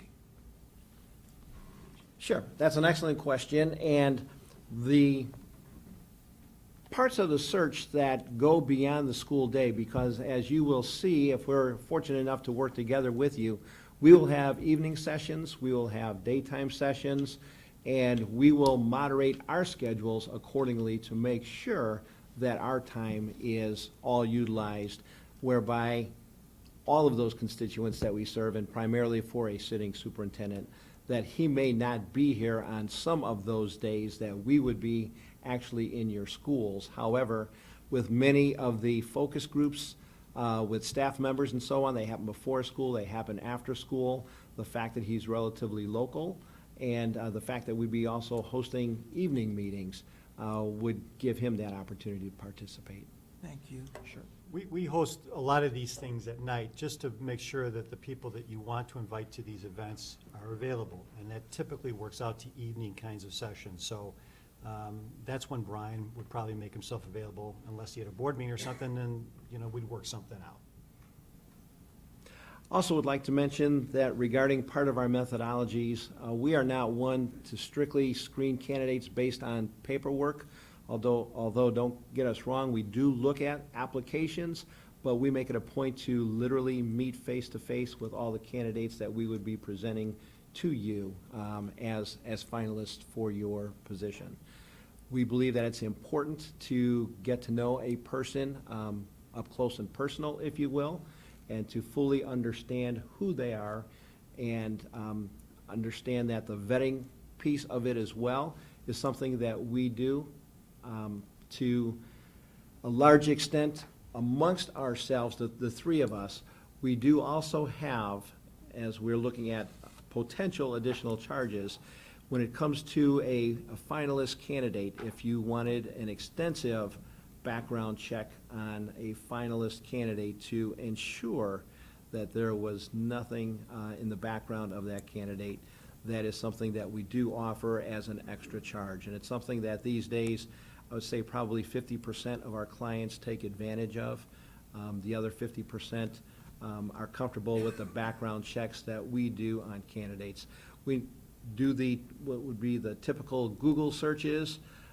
We look at the references that are listed on their applications. We also go beyond the references on the applications. You've heard the 6th degree of 6th degree piece. Well, in education, it's about 3 degrees. And with our experience of knowing people, we oftentimes will run into people or meet people or make it a point to talk with people who will know the candidates that we may be bringing forth to you, so that we are sure that we are bringing you the best candidates.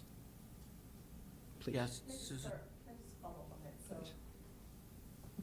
So regarding the candidate cert or background check, prior to, in the initial candidate pool, you would you call, you mentioned references, so would you talk to the references specifically, or how would you do that, gather that information?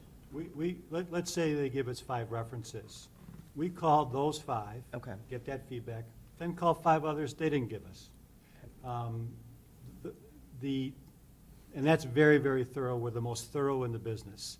Having said that, the thorough background check that Gary is alluding to, that would be an additional expense of about $800, I believe, would make sure that there are no bankruptcy, civil and or criminal things either passed or pending at this point, and that all transcripts that are presented are in fact official transcripts from official transcript presenting kinds of institutions that are vetted.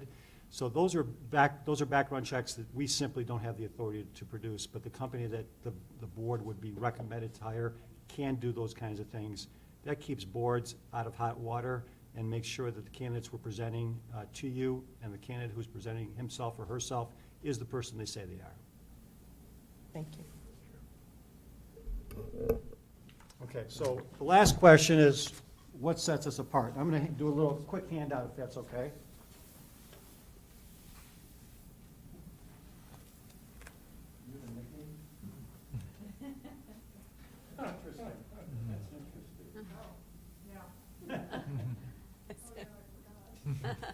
Well, it's there, so. I could see you're going, which nickname is he Yeah, referring I to? talking about the one in Rose, maybe there's one on one, I don't know. Yes, I'm sure. Check the references. So what I'd like to do is call your attention to the first page, which is our credo. We think we are very good and balanced about representing all the people involved in the search, including the candidates, but most especially the students. That's our #1 benchmark there. If we're doing right by students in the classroom and beyond, then we're doing our job. On the back side, you can see that we have 60 partners, over now, 60 partners associates in all elements, in all parts of the United States. The second one that we've put in bold is important. Our success rate for placing qualified candidates is unmatched by any other firm. Our rate is 96%. How do we measure that? Our metric is, if a superintendent is hired and they're given, let's say, an initial 3-year contract, which is pretty standard, are they offered a second contract? If they are, we count that towards our 96%. Personally, I've had 100% success rate. Every single person I've ever placed with the Board of Education has been offered a second contract. Before Kevin goes too much further with his bragging rights, so too do I have 100%. So in that regard, we are very pleased, and we don't say that in a boastful way as much as we take the work that we do extremely seriously. We really screen candidates closely, and the most important piece is that we look for superintendents that will be a great fit for the district in which they're applying. There are many great superintendents out there, not only in Illinois, but throughout the country. And people would say, oh, I know a great superintendent, I know a great superintendent. Well, great superintendents are only as great as they fit within their districts. You have a culture here that's been a long-term established culture, And there are those pieces that you love about your culture and that you're going to want to maintain. There are also things that you may need to look at shifting your culture.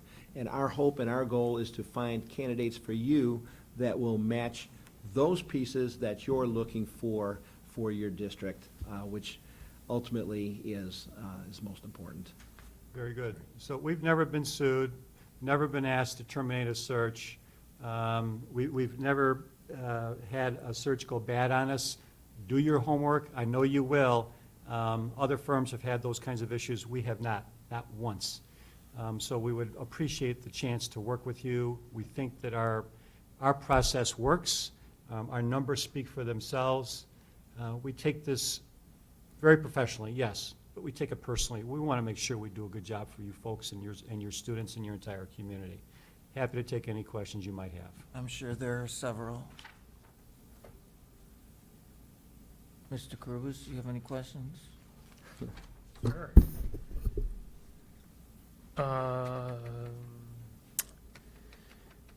Salary. So when do we interject the salary of the superintendent? Maybe a range? So one of the things that we do during our planning meeting, if we're fortunate enough to be the selected firm, is to ask the District 204, what are some like districts, either in the area or districts that you're aware of? Again, this is part of our fee. We make sure we call those 10, 12, 15, 20 districts and make sure we have accurate compensation information for the existing superintendent position. When I say compensation, I don't just mean base salary. I mean insurance payments, TRS contributions, other 403B kinds of contributions on the superintendent's behalf, sick days, vacation days, personal days, and things like that. So you would have initially a wide range of data points in order to start having those kinds of discussions internally. And towards the end, when you're ready, you can use those numbers to kind of gauge what the marketplace looks like. Does that answer your question? Yeah, it does. Building on that, do you use our salary range and information to vet or recruit and solicit? We don't want to waste anybody's time with somebody that might be too rich or too poor that is looking for this position. So how does the salary aspect play into the recruitment? Typically, people self-select based on those kinds of numbers, whether they're going to apply or not. I don't know of an instance where that hasn't happened. Because of the transparency laws in the past here in Illinois, I can look up Karen's salary right now if I wanted to on your website. And that's fair. She's a public employee, and my salary was out there for years and years and years as well. So if people are making a great deal of money beyond what is kind of typically offered here in this area, they won't apply. Honestly, though, knowing the salaries, I don't think that's going to happen. Okay, thanks. Lori? So how many searches would you be doing at the same time you would be working on ours? Gary, you can speak for yourself, and I'll Sure. speak for myself. You want me to go first? Go ahead. What the heck? I am scheduled to do a search in Lake Bluff, which is up in Lake County, for an elementary district, a small district of about 700 students. I'm also going to be doing a search for Center Cass District here in DuPage, elementary district. Sure. The only other district I have contracted for next fall is Lake Park High School, Roselle. I think that's And in what's the your paper. policy on hands-off of superintendents that you place? If we don't recruit for people we've placed for the last 2 years. So if we just place somebody, like I just placed somebody at Urbana, the board just hired somebody that we recommended in Urbana, we don't recruit that person for the first 2 years of his or her contract. That doesn't preclude that person from applying. We just don't do active recruiting. Same goes for you. We won't touch the person we place if we're lucky enough to take this job. and be offered this opportunity. Other questions? So regarding, I'm sure you've got people all over the country and you've talked to numerous different superintendents. How do you guys go about, given a district our size, maybe some of the national groups we're in, I would think this is going to be somewhat of an attractive job, and I'm sure every school board member says that about their own district. You got that right. Yeah. I guess, how do you go about attracting, as a company, how do you go about attracting new candidates maybe that you haven't worked with before? So I guess it's really a recruiting question. And then a second part to that is, you had mentioned vetting and doing, not necessarily background checks as it is per se, but when you're going in looking at their reference list, how do you maintain that candidate's confidentiality if you're going outside of their reference list, right? Because they might not want people to know until they're maybe a finalist. So I guess those two questions, they kind of go hand in hand. So. Those are very good questions that sometimes we struggle with. Gary, you want to respond? I'll start out, and if I understand the recruiting question, first by saying recruiting people that may not have a presence yet, if I'm understanding the question per se. That may not be in the market, but you think, hey, you've heard something about them, they might be a good fit. So I'm just wondering how do you guys do that frequently? Yes, that piece of it, yes. The part that I was going to respond to initially was, those candidates that if they see Indian Prairie 204 listed on a national advertisement, for example, we would like to believe that those candidates who know anything about quality education nationally, those are the ones that read Education Week, that read AASA Journal, and so on, those candidates will apply, and they may be unknowns to us, and that's where it's important for us to take a look at those candidates. People who are looking to enter a market and a field such as yours, for what we call a high-profile district as yours, will have people that they have as references that are people that we would know, because we know of other people nationally, if that's making any sense, so that we know to reach out to these people, and or these people would reach out to us. Otherwise, candidates that we just do a thorough job of vetting those candidates who apply. Kevin, you could tell me what your thoughts would be, but I would think for a position like this, I would think we would have somewhere around 40-plus candidates applying for this position, okay? That would be nationally. And with those candidates, we obviously would need to take a look at where from around the country they may be from, then as well what their level of expertise is and so on, as to whether or not we would want to talk further with them. But point being that people who are quality caliber candidates for a position like yours will make themselves known, and then from our standpoint, need to be able to make sure we tap into those. And we have, as Gary has mentioned, people that work with our firm all across the country who may call us up and say, hey, I just met this young lady who is an assistant superintendent in Denver, Colorado, who has dealt with perhaps something that matches up with your profile, dealt with boundary issues, perhaps a like Tier 2 school. You've got almost 30,000 students and over 30 buildings. Those are kinds of things that we know about your district, but after we have deeper conversations with you in your focus groups and get your survey results, we will have a very good measure of the kind of person who could be successful here. That we get the word out there. I work heavily with AASA. He's like the king of IASA. We'll get the word out there and make sure that we get you the right slate of candidates for you to pick from. Thank you. Susan? What are the top 2 to 4 characteristics that you think make a successful search within a district the size that ours is?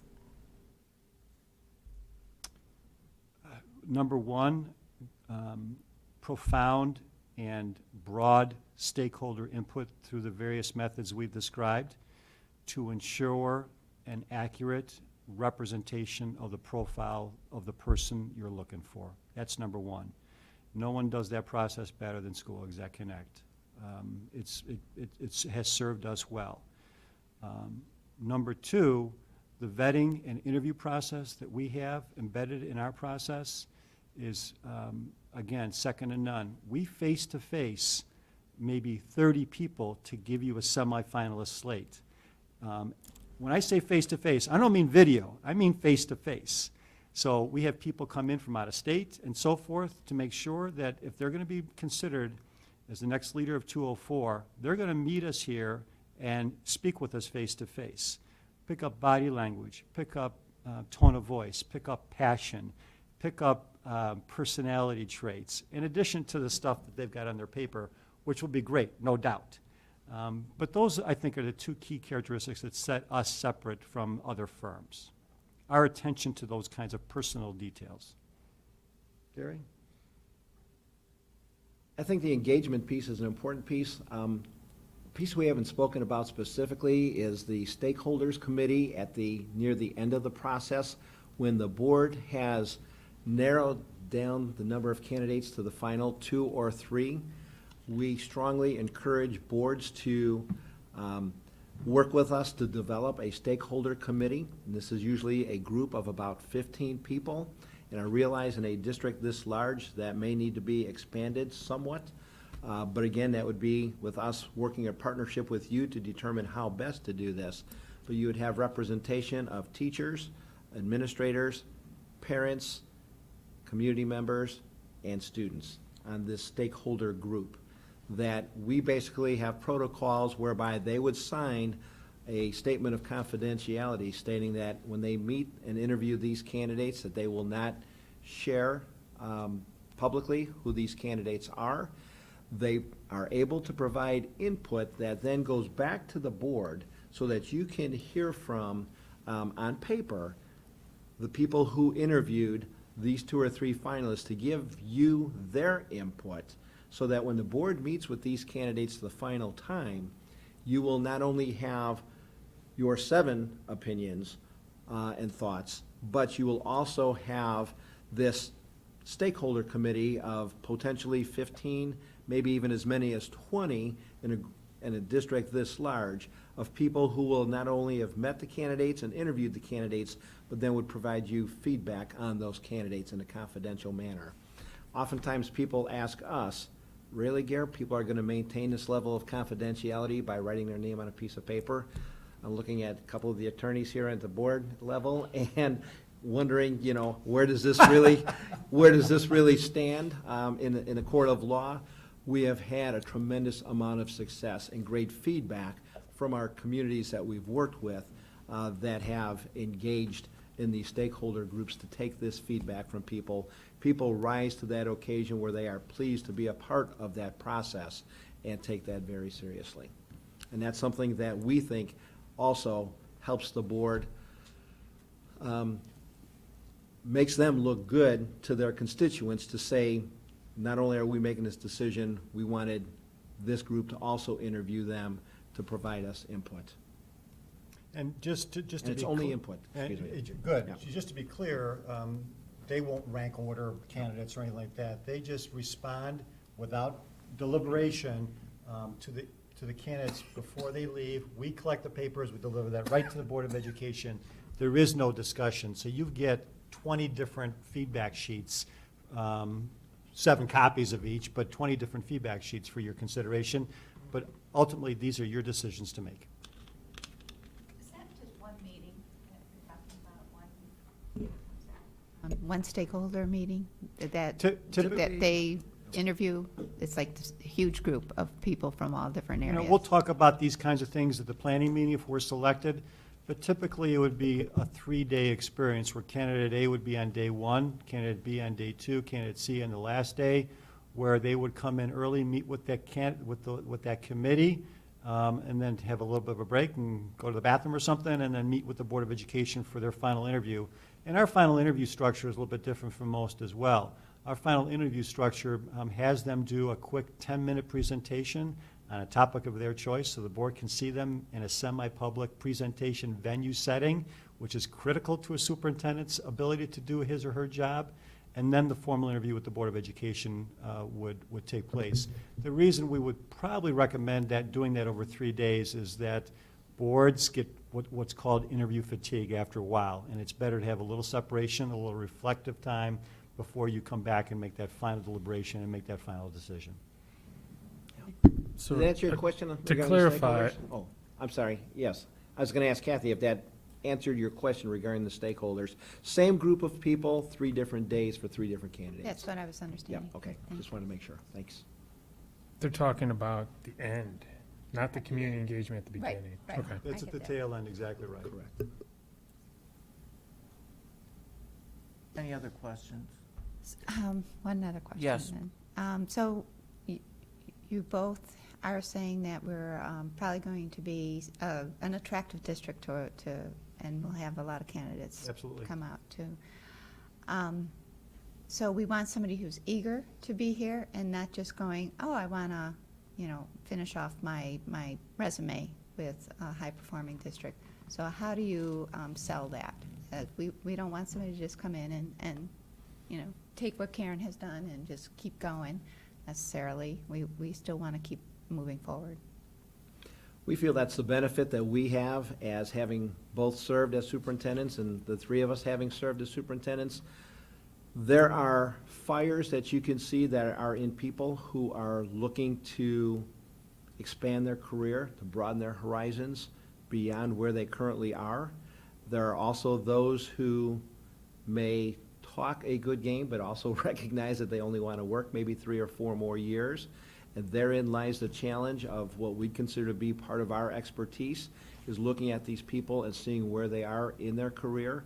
We also ask them point blank that the district is not looking for someone to, because that's basically what we're somewhat hearing at this point, that the district is not looking for someone to come in and quickly retire from here, but to be able to serve in a capacity to truly make a difference in, in Indian Prairie 204 for the next several years. And, what would that look like to them? We ask them that question.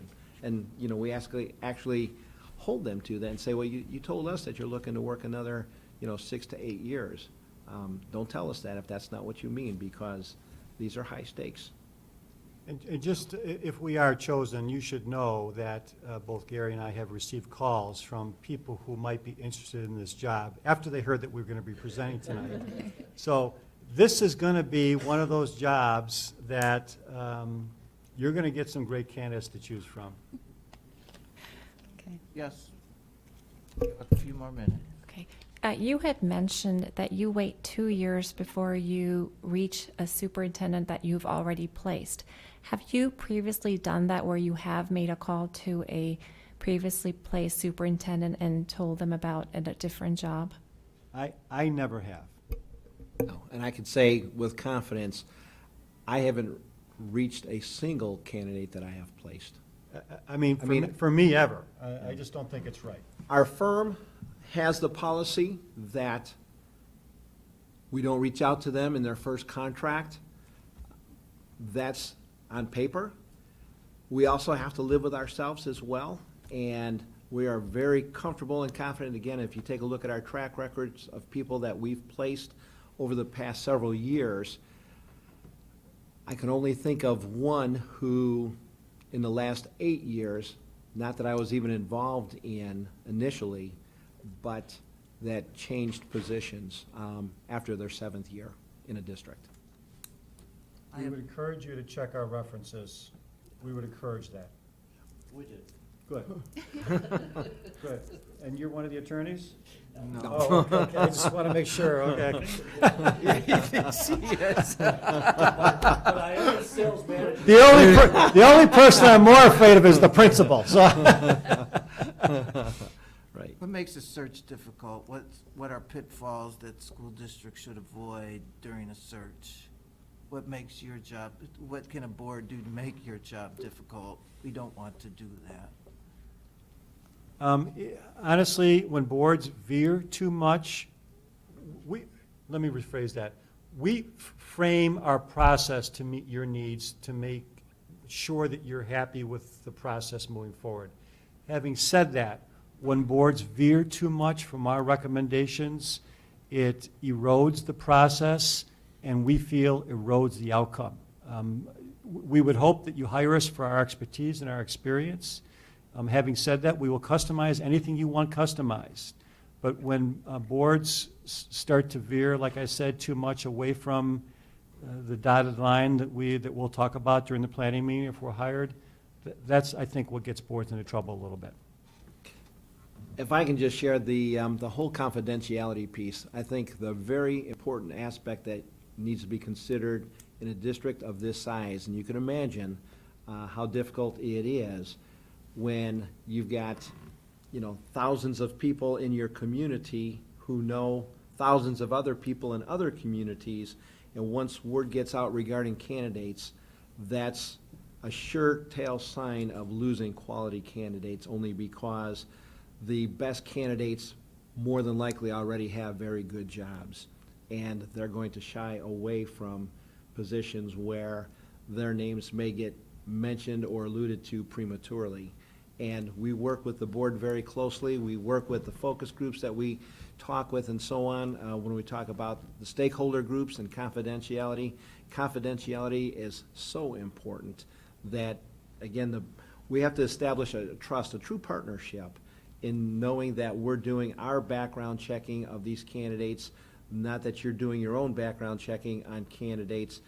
You can do that on your own, but point being, as Kevin somewhat alluded to, you hire us to do that work, let us do the work. We'll be more than glad to follow up with you with any questions that you have with candidates, and that keeps the process cleaner. Roles are very important in this process. So one of the roles that I have is I will be the spokesperson for the board with the firm and with the press and with the public.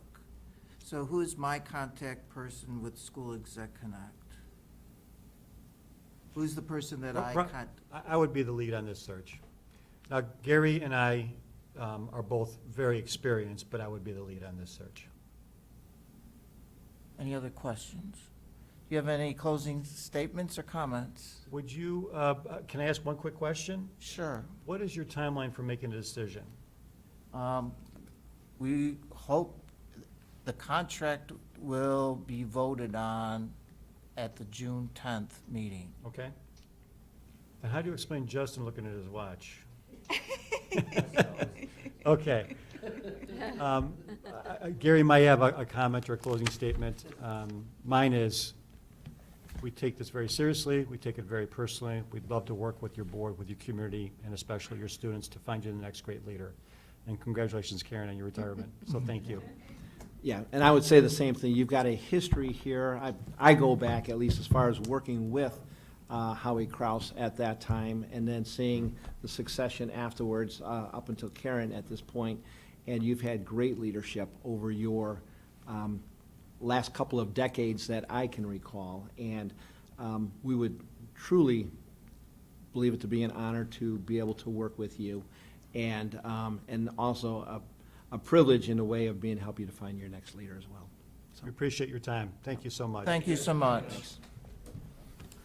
Board, before we go into recess, our students have arrived. Arya and Nalluri is here. And since he is here, and I think maybe with his successor. Okay. Thank you. Thank you. Nice to meet you. Nice to meet you, Senator. Nice to meet you. Nice to meet you. Thank you so much.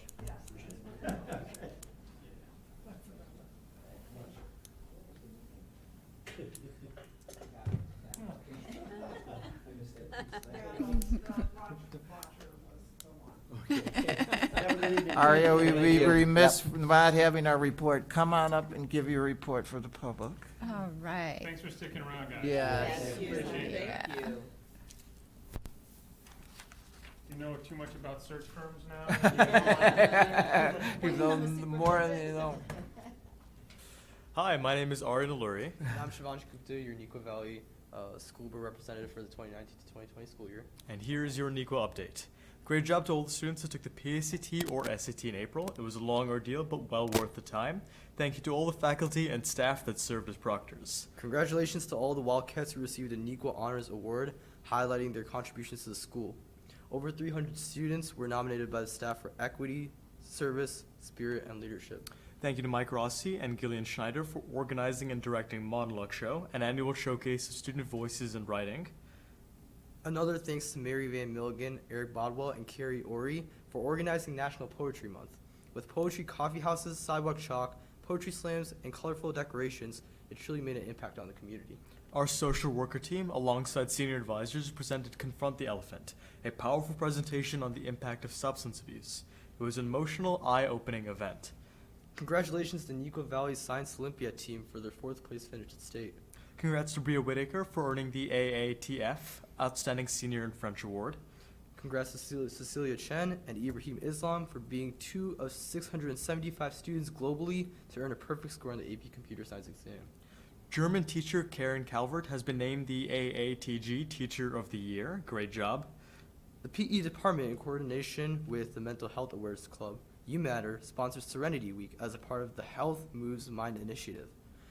This week focused on bringing awareness to mental health and wellness. Great job to all cast and crew on an amazing performance of The Sound of Music for their spring musical. Truly a show-stopping performance. And congratulations to all seniors who committed to college on National College Day. Congrats to badminton for their DVC Conference Championship, Sectional Championship, and 4th place state finish. Great job to Wildcat senior Rika Ayer for being one of 450 seniors across the country to be awarded the Coca-Cola Scholarship.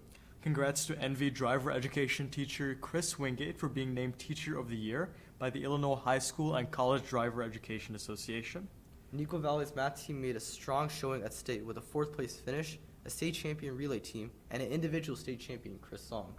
Congrats to Neuqua Valley senior Anuva Shandilia for being named a U.S. Presidential Scholar, the highest honor a senior can earn in the United States. She will be honored in June at the White House, where she will be awarded the Presidential Scholar Medallion.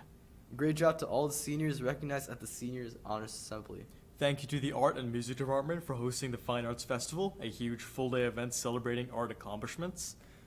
Great job to girls track and field for qualifying every athlete for the finalist round at the state meet. Great job to Riley Ammenhauser for winning the state triple jump championship once again. Boys track and field finished as sectional champions and placed 6th at state. Amazing job, Wildcats. Congrats to softball for a DVC championship. Great job to boys tennis for their 2nd place sectional finish. Congrats to baseball for the regional championship. And to volleyball for moving on to their sectional. Good luck for tonight. Great job to boys lacrosse and girls lacrosse for their sectional championship, and good luck for their super sectional tonight. And thank you. They just won? They just won? All right, great. Thank you to the school board for coming to the graduation with over 916 seniors graduating this Sunday. Most are going to be going to Illinois State, Indiana State, and the University of Iowa. We had 20 perfect ACTs this year and 27 national merit finalists. Thank you for a great year, and as always, go Wildcats. Hey, Arya, what year, did you graduate? No, I did not graduate. I'm actually a junior, going to be a senior next year. Okay. Yeah. All right. I'm going to be taking over Caitlin's role, who was a school board rep before me, as executive president. Oh. Well, thank you very much for your Go year work of it. service to us. Thank you, welcome. I look forward Looking to forward come here. next year. Yeah. I'm glad we got you guys in. You were busy. Yeah. Yeah, thank Enjoy you. your Yes, summer. lot of Enjoy the stuff. summer. All right, thank you very so much. much. Thank Thanks, you guys. so much. We are going to recess for 5 minutes, and we will begin promptly at 7:45.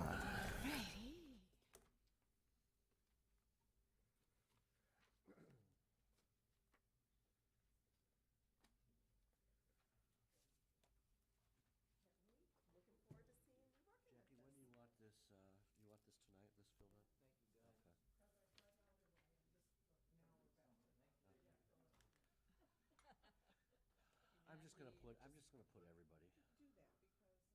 Oh, put my daughter before my wife.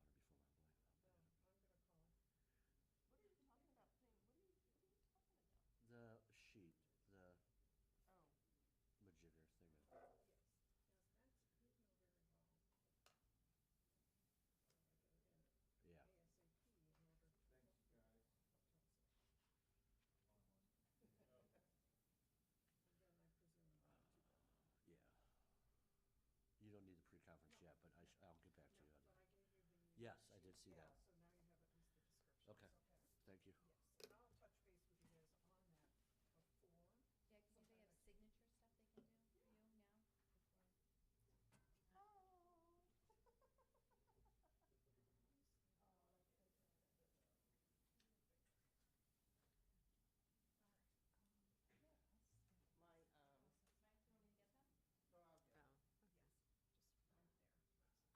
Yes, just right there. Good family my stuff? family, Yeah. my, so family that was there Sunday, but this is our Harvard graduate this Okay. year. So they flew out today. This is the first graduation. This is the Harvard African American graduation. So they have like 5 or 6.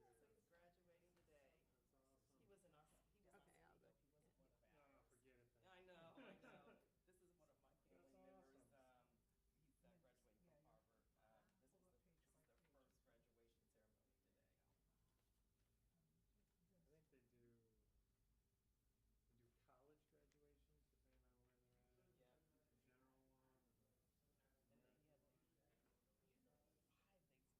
I think they do college graduations depending on where they're at. Yeah. The general one. And then he had 5 things. It's probably multiple colleges too for him. Susan? Yes, ma'am. Blood samples. Oh. You know what I have not done yet? I haven't. No. Usually call you nature things.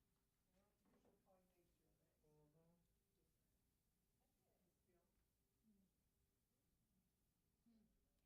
This pen is not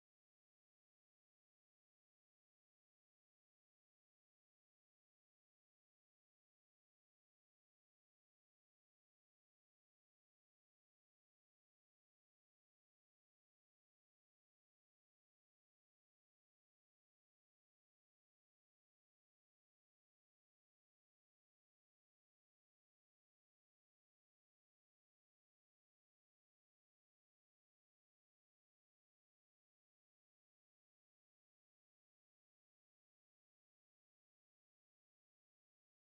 We are coming out of recess, and we are having our third presentation for our superintendent search. McPherson and Jacobson they are here to present to us.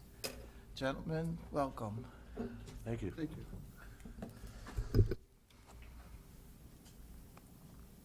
And you may begin.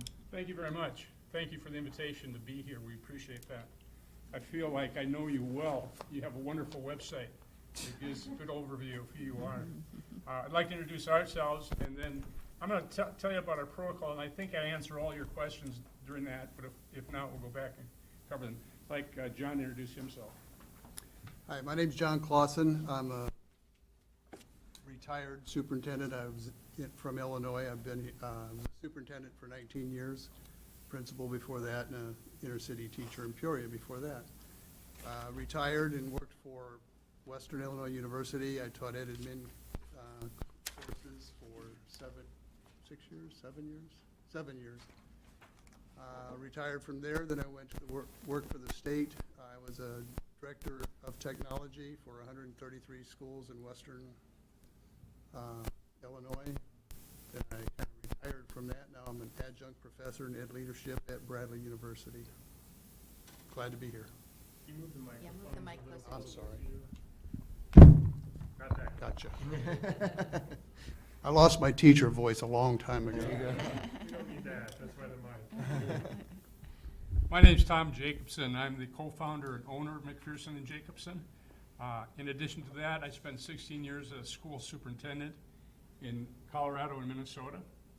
For the past 28 years, I've been a professor at the University of Nebraska, and I teach people that are going to become principals and superintendents. My area of expertise is human resource management, which is what this business is. So I'm able to tell my students I do what I teach, and I teach what I do. There's a third person referenced in our proposal here. John and I will be the team. We'll be the boots on the ground. We'll be the ones, if selected, working with you. But I want to point out the third member. Some of you may already know him, Dr. Steve Joel. He's superintendent at Lincoln, Nebraska. He wanted to be here tonight, but he has a board meeting. His primary function is recruiting. He is our national recruiter. And so his background will be, once we work with you to find out what you're looking for, to reach out to individuals that he knows. He's very well connected nationally, to encourage them to apply. Some things I want to share with you before I go through our protocol. We don't hire superintendents. That's not what we do. We have a decision-making model that we take you through as a board. We want you to own this process. We want the process to be yours. We're here to advise you and guide you through the process. When we chose to become a top national firm, we looked at the competition and said, what would set us aside from the others?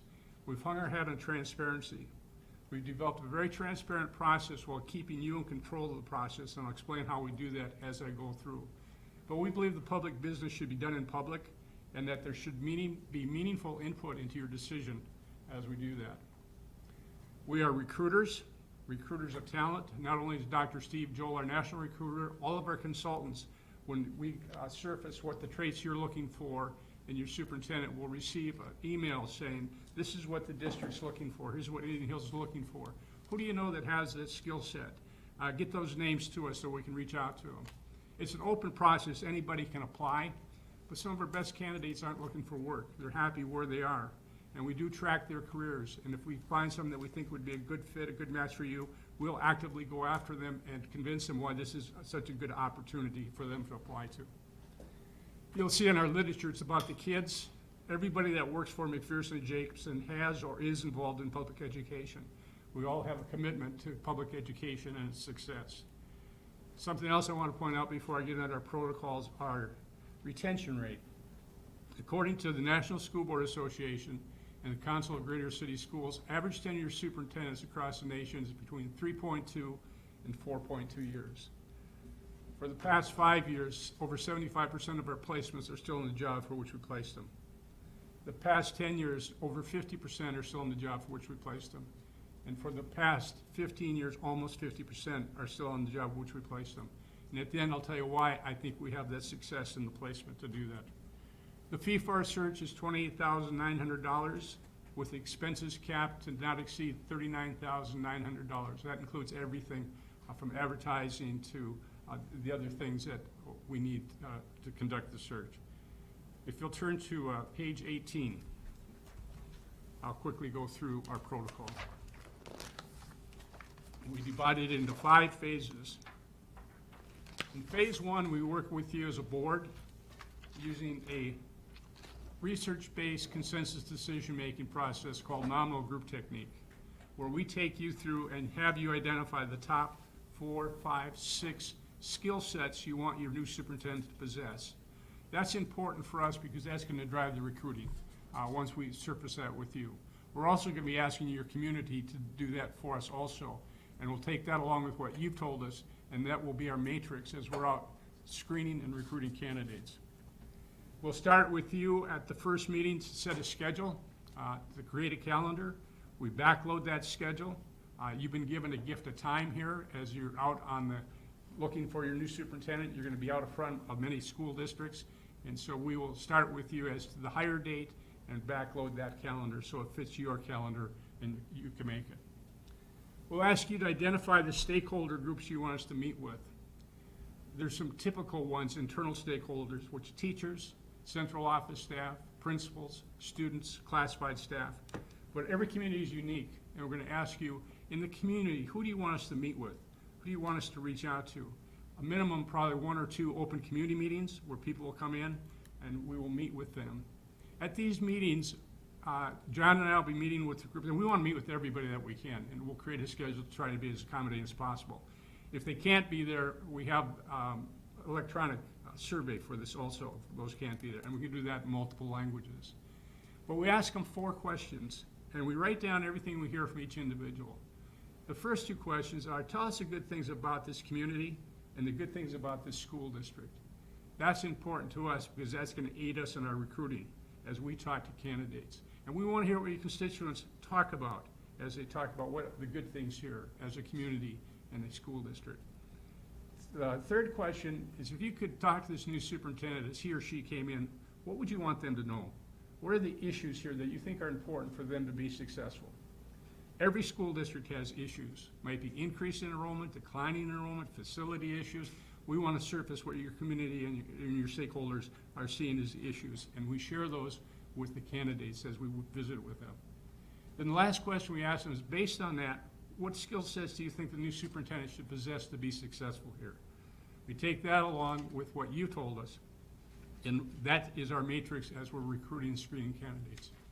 You will receive a bound written report of everything we heard from every individual. We don't take anything out of there. We put it in a report, but we'll prepare an executive summary. Here are the reoccurring themes we heard from all the groups for those 4 questions. I will present that to you. We encourage you to put that on your website so your community can see that they were listened to as we met with them. Probably a couple days worth of meetings to do that, to bring that about. We're a turnkey operation. We do everything for you except interview candidates. But we do need a point of contact, someone from your staff, and basically their job is to help with the logistics of our meetings, to help set those up. So somebody out from your staff that would work with me as lead consultant to coordinate to do that. Phase 2 is when we conduct those meetings. And again, if there's special interest groups, we've met with ministerial alliances, chambers of commerce, business leaders, or whatever is unique to your community, and have meetings especially for them. For the community meetings, we'll be asking you to give us 3 to 5 names of individuals who receive an invitation. They'll receive a written invitation saying, your name's been given to us as somebody to provide valuable input into this process. Here's the time and place of the meetings. Oh, by the way, bring your friends and neighbors. But we find out with special invitation, we get a better turnout of people showing up.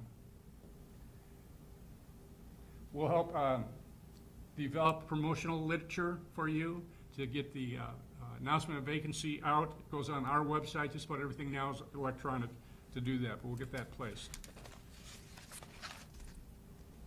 We'll develop an application that also is electronic that's going to reflect the selection criteria you gave us. And we're going to ask the individuals to write to their strengths there, and that's part of our screening process as we do that. Spot on our website, which gets between 200,000 and 300,000 hits a month, where people can register with us, and anytime we have an opening that matches their demographics, they automatically get an email. So that's another way of reaching out to individuals and let them know about this position and doing that. We have 120 consultants across the United States. About 25%, a little over 25% are minority or female. We're actively working at the American Association of School Administrators Conference, where it's a good spot to recruit. We're at the National School Board Conference. We have been at the Women's Conference for AASA. We use all those conferences to reach out and recruit individuals. Also, our consultants, we have consultants that are members of the National Black Educators Caucus and consultants that are members of the American Latino School Administrators Conference. So we do reach out to minorities and females in our recruiting. When we get down to the end and you select your final candidates, our process suggests that those names be made public. And if they're applying through us, they know that to do it. Now, not all boards choose to do that. Some boards say, no, we're going to keep those names confidential. This is your process. We'll take you through it. But that's part of the transparency process.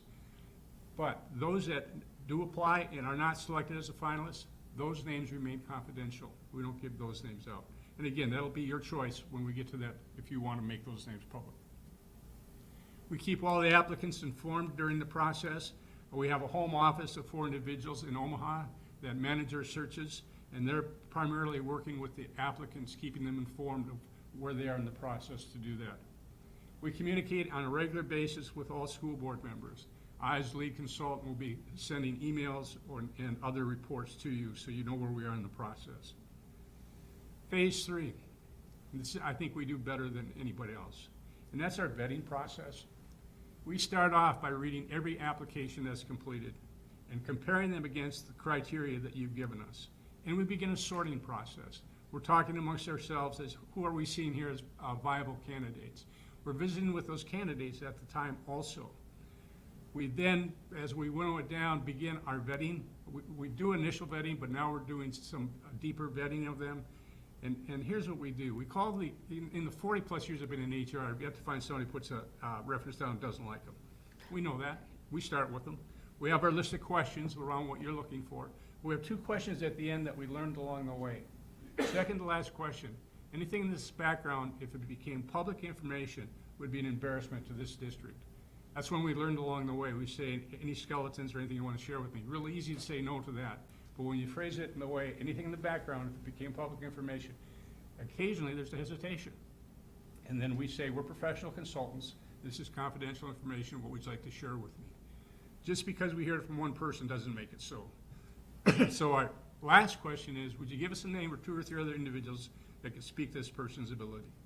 They do. We call them. We ask them the same list of questions, including, would you give us a name or 2 or 3 individuals that can speak this person's ability? We go a minimum of 3 removed from primary references. Sometimes we even go more if we're finding anything that needs to be further discussed with that.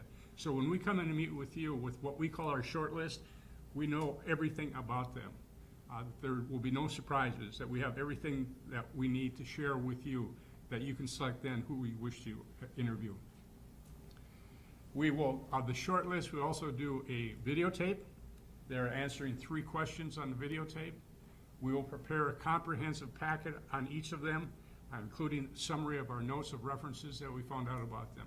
You'll see their application questions, you'll see the resume, and we'll share our notes with you on that. We'll be asking you at that meeting, who do you wish to interview? And how many people do you wish to interview?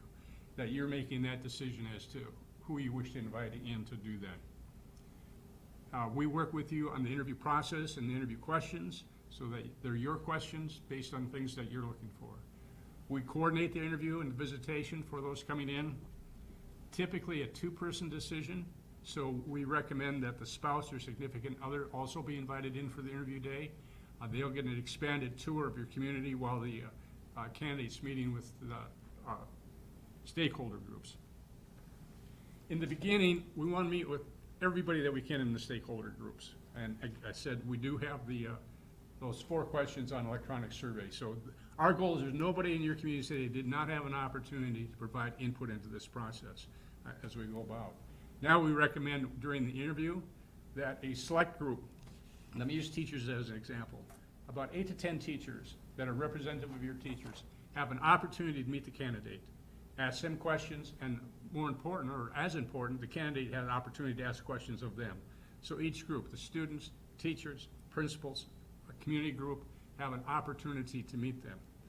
Again, when we first started, we send evaluations out to every board member after every search. We got the collective wisdom of over 5,000 board members. When we first started this, we had the chair people come in and meet with the board and review candidates. And the evaluation said that wasn't fun.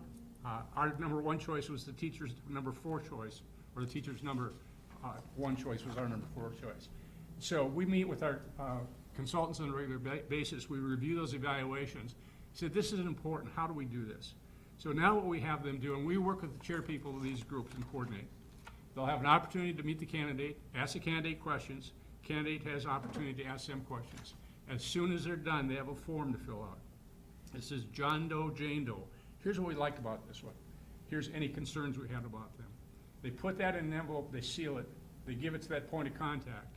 After you've interviewed all of your candidates, after you've had your discussion, you then open and read those.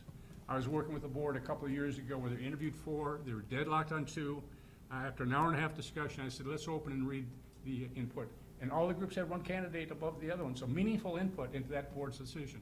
Sometimes one candidate just goes right to the top. When people know they've been meaningfully listened to, they support your decision. And that's another part of our transparency part. And again, this is your process. I've had boards say, no, we just want to interview the candidate ourselves. That's fine. We'll do that. But we'll talk you through why we think it's important. We take care of assisting with making the final accommodations for them. We call the candidates, we set up the schedule for them, along with your point of contact. Those that were not notified to an interview, they receive a personalized letter from us on your behalf, thanking them for being part of the process.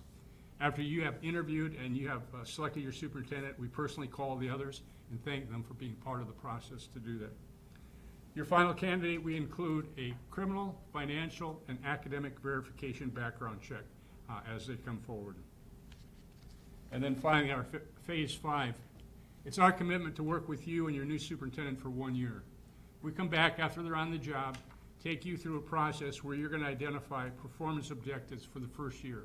2 to 3 things you want your new superintendent to focus on outside the day-to-day operation of this complex organization that you want to see them tackle. We then, the new superintendent participates in that piece, then we take them out and we say to you as board members, what evidence will you accept that this person is making progress towards those performance objectives? You're clarifying expectations. You're building your evaluation plan for those expectations. And we have good give and take for that first year. That first year can be fairly rocky, and we find that this piece of it helps that transition. With that, we provide a 2-year guarantee. If anything happens, if the person becomes ill and can't continue on the job, we'll come back and do the search for expenses only. I think one of your last questions was, what sets us apart from the others? Our ability to surface what you and your community are looking for in your candidate, our ability to recruit individuals that have that skill set and get them to apply, our ability to have your stakeholders meaningfully involved in this decision, and then that 1-year transition of working with you. I think those 4 things right there point to the success of our retention rate. I don't lecture this much in my classes. Let me stop talking and respond to questions you have. So just one thing on the questions that we asked, I just want to clarify. You had mentioned about advertising, and you specifically mentioned your website and how many hits you got. What is included in the pricing as far as any national publications, local? What's included to get kind of the word out there on us? I need to turn to the expense sheet because I know our businessmen. And with expenses, you will only be billed actual expenses. And my business manager has a tendency to bid high and come in low. So chances are your expenses will be less. It'll be 30 days on the American Association of School Vendors website, 30 days in Top School Jobs, and that's Ed Week. Yeah, okay, got it. Plus our outreach to our consultants in our website. Okay. So I do want to clarify the expense part. That's anticipated expenses that you think might be high. Those are On page anticipated expenses, and 34. we don't think will be that high, no. Yes, thank you. Other questions?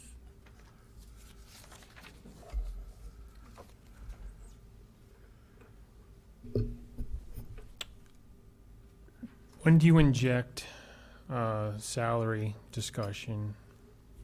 When do you communicate our salary parameters, if at all, to the potential pool of candidates? Thanks for bringing that up. I skipped that over that in phase one. We will work with you as a board to have you come up.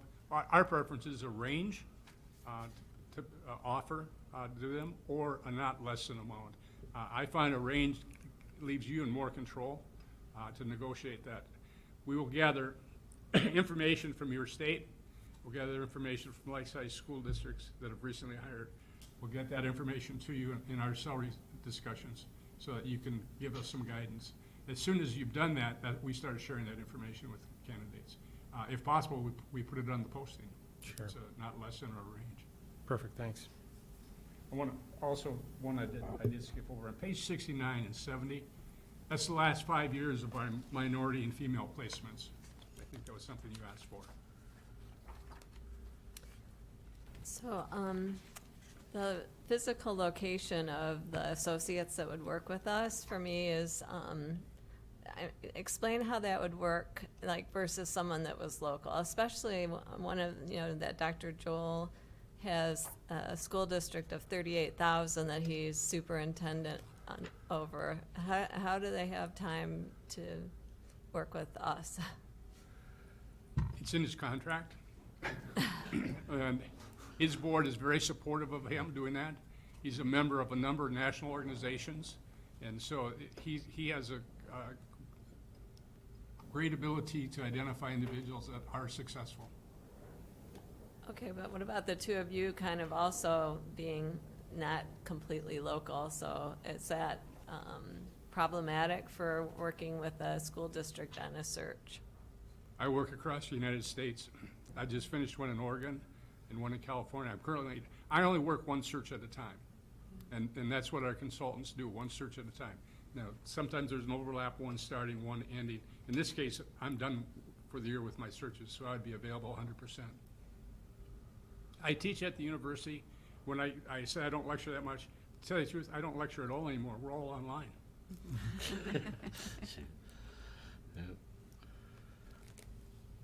Other questions? So, just, you mentioned how you reach out to the references, and I love that, that you always ask for us to other people, and that's wonderful. This is kind of a two-part question. So one regarding the references, I'm assuming, and obviously, when you're checking up on the references, you're also not making it known that they're looking or interviewing for a superintendent. I mean, you try to keep their confidentiality too, don't you, at that point?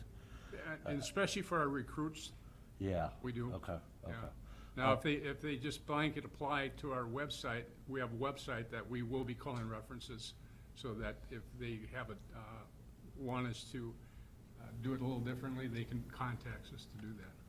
And then, so another question is, and I'm sure every school board member thinks they have the best school district ever, right? Once you get that profile of us and understand who we are as a district and that we're high performing, do you go out there actively with your consultants and say, listen, this is the profile, go and find us? I mean, I'm just wondering how you as a company go out and find and attract new candidates, superintendent candidates that you may not have worked with before, or may not, you might have heard of somebody. So I'm just wondering how you do that, because I'm sure there's a pool that you'll always get that will apply, but it's attracting those ones that might be that diamond in the rough that isn't actively maybe looking. Absolutely, that's what we do. We're in constant communication with, our home office is in constant communication with our 120 consultants. And we're emailing back and forth or calling individuals saying, who do you know in your state? We got consultants in 38 states. Who do you know in your state that fits this profile? Who can we reach out to do that? Because it really is a networking process, the recruiting part, and it's a who do you know that question, and that drives our recruiting piece, to reach out to individuals that I may not have spoke to before, but will be reaching out to them and saying, your name was given to me. And we also tell the boards, if you know somebody that you want to be recruited, share those names with us. They'll never find out it came from you. We just share with them that your name has been given to me as someone who might be a good match for this district. Would you consider applying? What questions can I answer for you? try to get them to look at the job. Natasha? You had mentioned that you track the people that you place in their careers.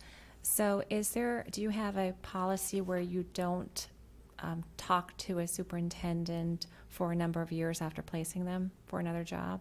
Yeah, that's a question that comes up often. We don't recruit from our own pool. We wouldn't have the retention rate that we did if we started doing that. If they choose to apply, and we place them. But I will tell you, there's people that I've talked to that had been in a position 1 or 2 years and applied, and I just called them and said, you're too soon. You need to stay and make a difference before you look someplace else. Specifically, that's former students of mine.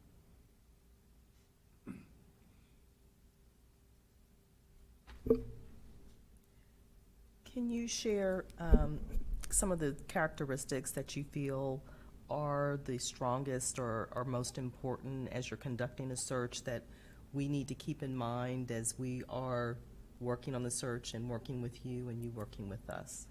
We've tracked the criteria for 28 years, and they fall basically into 17 different areas.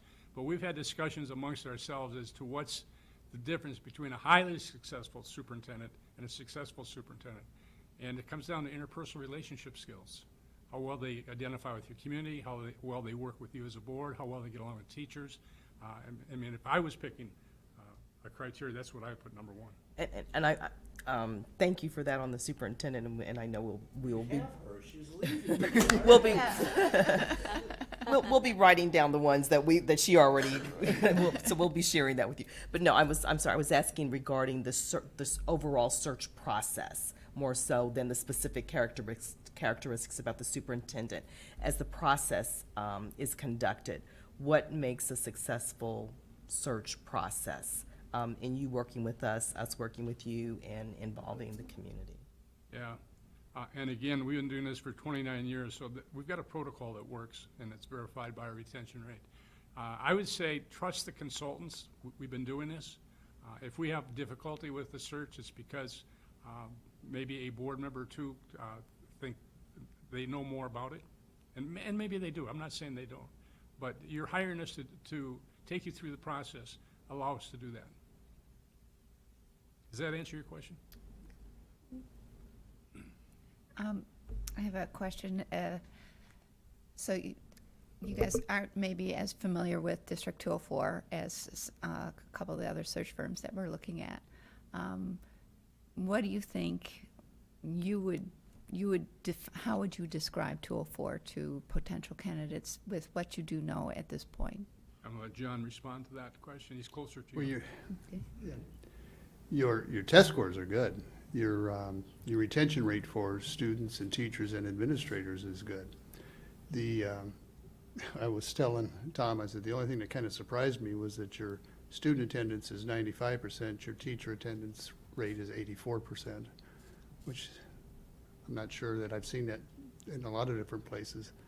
But you've got your population is stable, which I think is good. I did notice that your Asian population has risen, I think, 9% in the last 5 years or something like that, and the white population has dropped about 9%.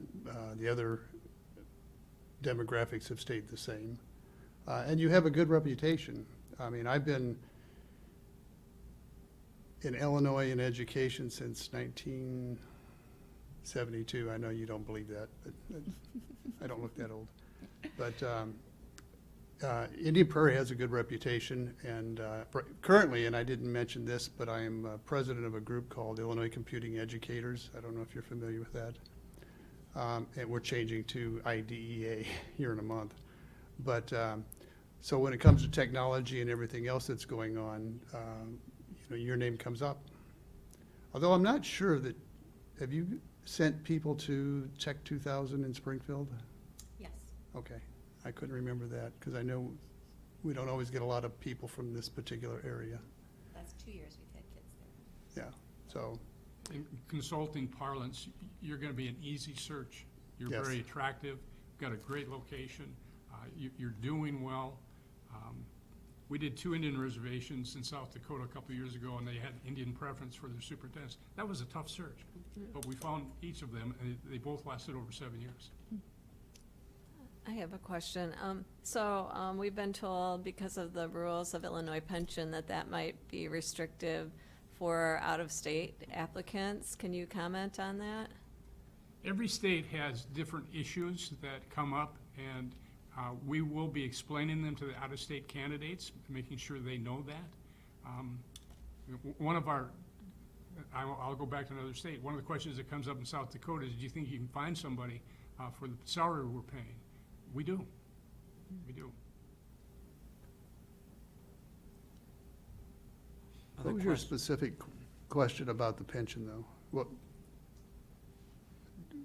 specifically about the pension? Well, the rules for getting what you pay into the pension plan are not, they don't facilitate people transferring in from out of state with a certain amount of experience. Oh, okay. We do have, and this typically comes up, experienced superintendents retiring in a state and applying to another state. And I've had boards say, well, that's double dipping. And my response is, that's good financial planning. Don't you want your superintendent to be astute in financial planning? So there will be a possibility that we'll be finding people that already have a full pension someplace else. Other questions? What makes a search difficult for you as a consultant working with boards? What's a pitfall that we can avoid? I think, from my experience, I've done over 200 searches. When we work with fractionalized boards, that's difficult for us. We manage whole boards together. We manage to overcome those because this is a new beginning, a new start, but it's a lot harder to work with a board that's fractionalized. You mentioned having a board contact. I would be that board contact with you, Okay, Dr. Jacobson? Yes? And also with the press and the community. What's that? With the press and the community. I am the contact Okay. person. That's whoever you choose. We just need one person identified. We all unanimously. Any other questions? Do you have any final comments for us? Closing statement? When will you make a decision? We will offer a contract at our June 10th meeting. So between now and June 10th, we will be deliberating, and June 10th we'll hopefully offer that contract. You have a gift of time, but time is still of the essence. And so if we're selected, we would want to start as soon as possible. Great. Same here. Thank you. In agreement on that. Thank you so Thank much. you. All right, thank you.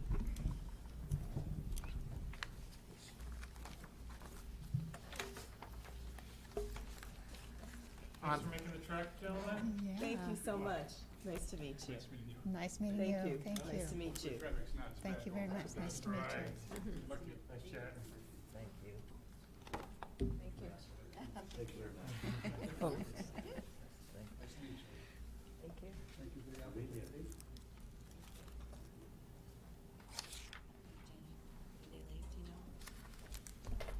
Let's get those brownies. Don't finish her. Yes. This portion then. The board update, just for your information. Number one, there is a pretty large LEND packet in your folder. I would ask that you would look at that. What came out of that meeting that was most important was that the LEND members did approve changing the LEND dues, which benefits District 204. There was a very cooperative group of people in which Jay worked with. What's the outcome? What's it reflect?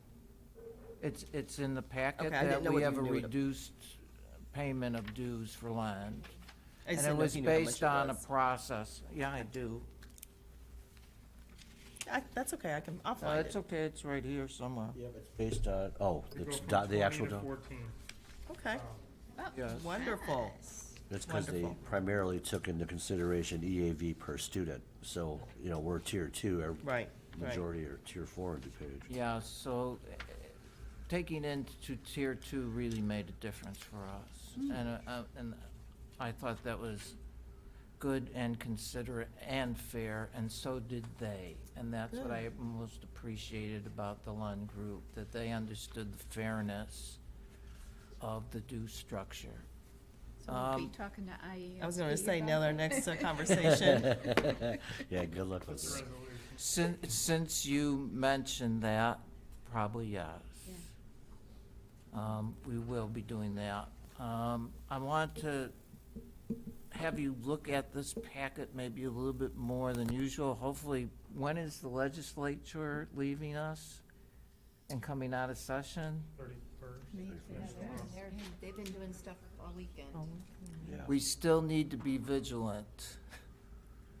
There are bills that may be pending. You don't know if they're gonna bring them up at the last moment. We were kind of, I don't know if warned's the right word, but be vigilant was the word we were given in terms of legislation, in terms with the physical education, with the 3%. Lend members are worried about consolidation. They're worried about some of the property taxes, so we have to continue to be vigilant about that. And I think our board over time is going to, again, I discussed this earlier, maybe take a more active role legislatively as it applies to District 204. So I would ask that you read that. The good part is, as far as vigilance, that property tax freeze was in the initial bill for the progressive tax that they just passed yesterday out of both houses or both chambers. They took that property tax freeze out of there. Good. And I also heard that in committee, it was kind of stripped, a lot of it, so it kind of became a shell bill, because what they think is they're holding off on the property tax freeze because Pritzker wants to create a committee to look at property taxes in the state. So for now, it looks like it's on hold, which is good, And I just want to echo, and I know we all do, we had a great time on Sunday. Graduation was a wonderful, wonderful event. It was a celebration of schools, it was a celebration of families, and there's a lot of work that goes into making those graduations look as seamless as they do. Thank you for your emails to the people you sent them to. That was Yes, very nice. Very nice, Yeah. very nice. And Karen, I want to just do ditto publicly to the thank Louis staff. and all his people who worked, Shanta and Catherine, who make us look good. That's the hardest job of the whole day, making us look good and presentable for graduation. And the 3 principals.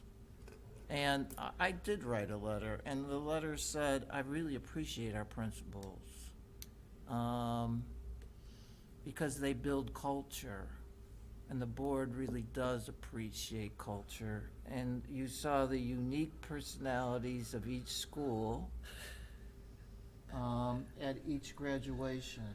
But they're caring environments. And I know our board appreciates that. And we had a great day, and even though it was long, it went quickly for me because I had fun.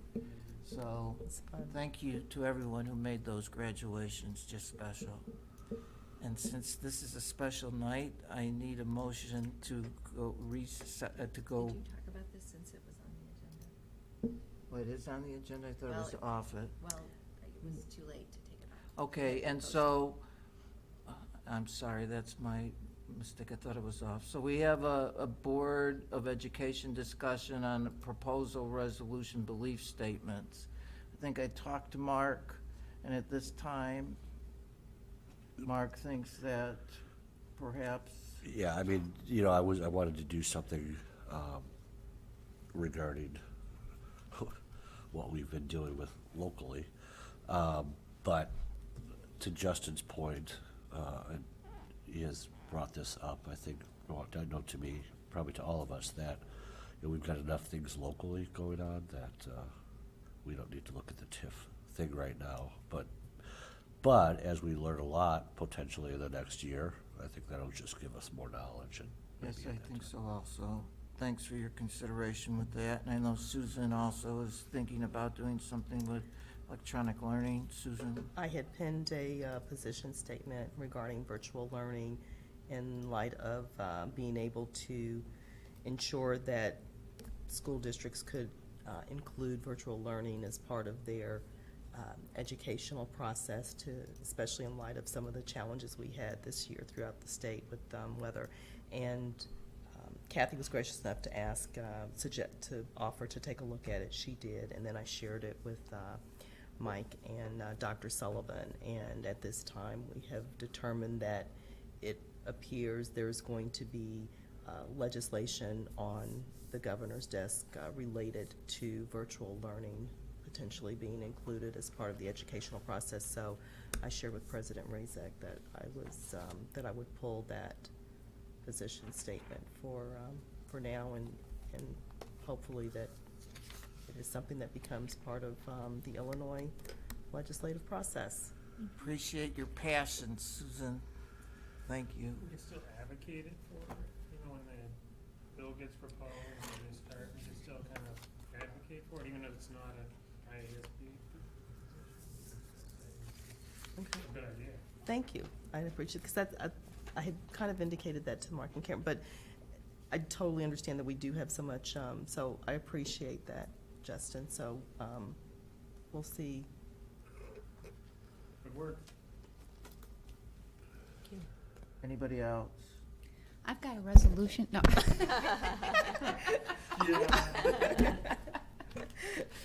I motion to go. Yeah.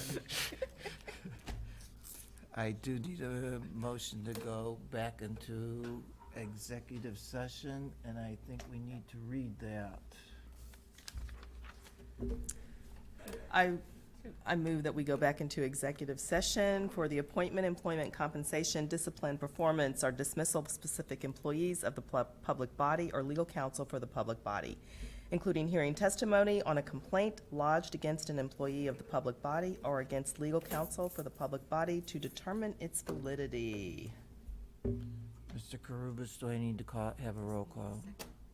Second. All in favor? Aye.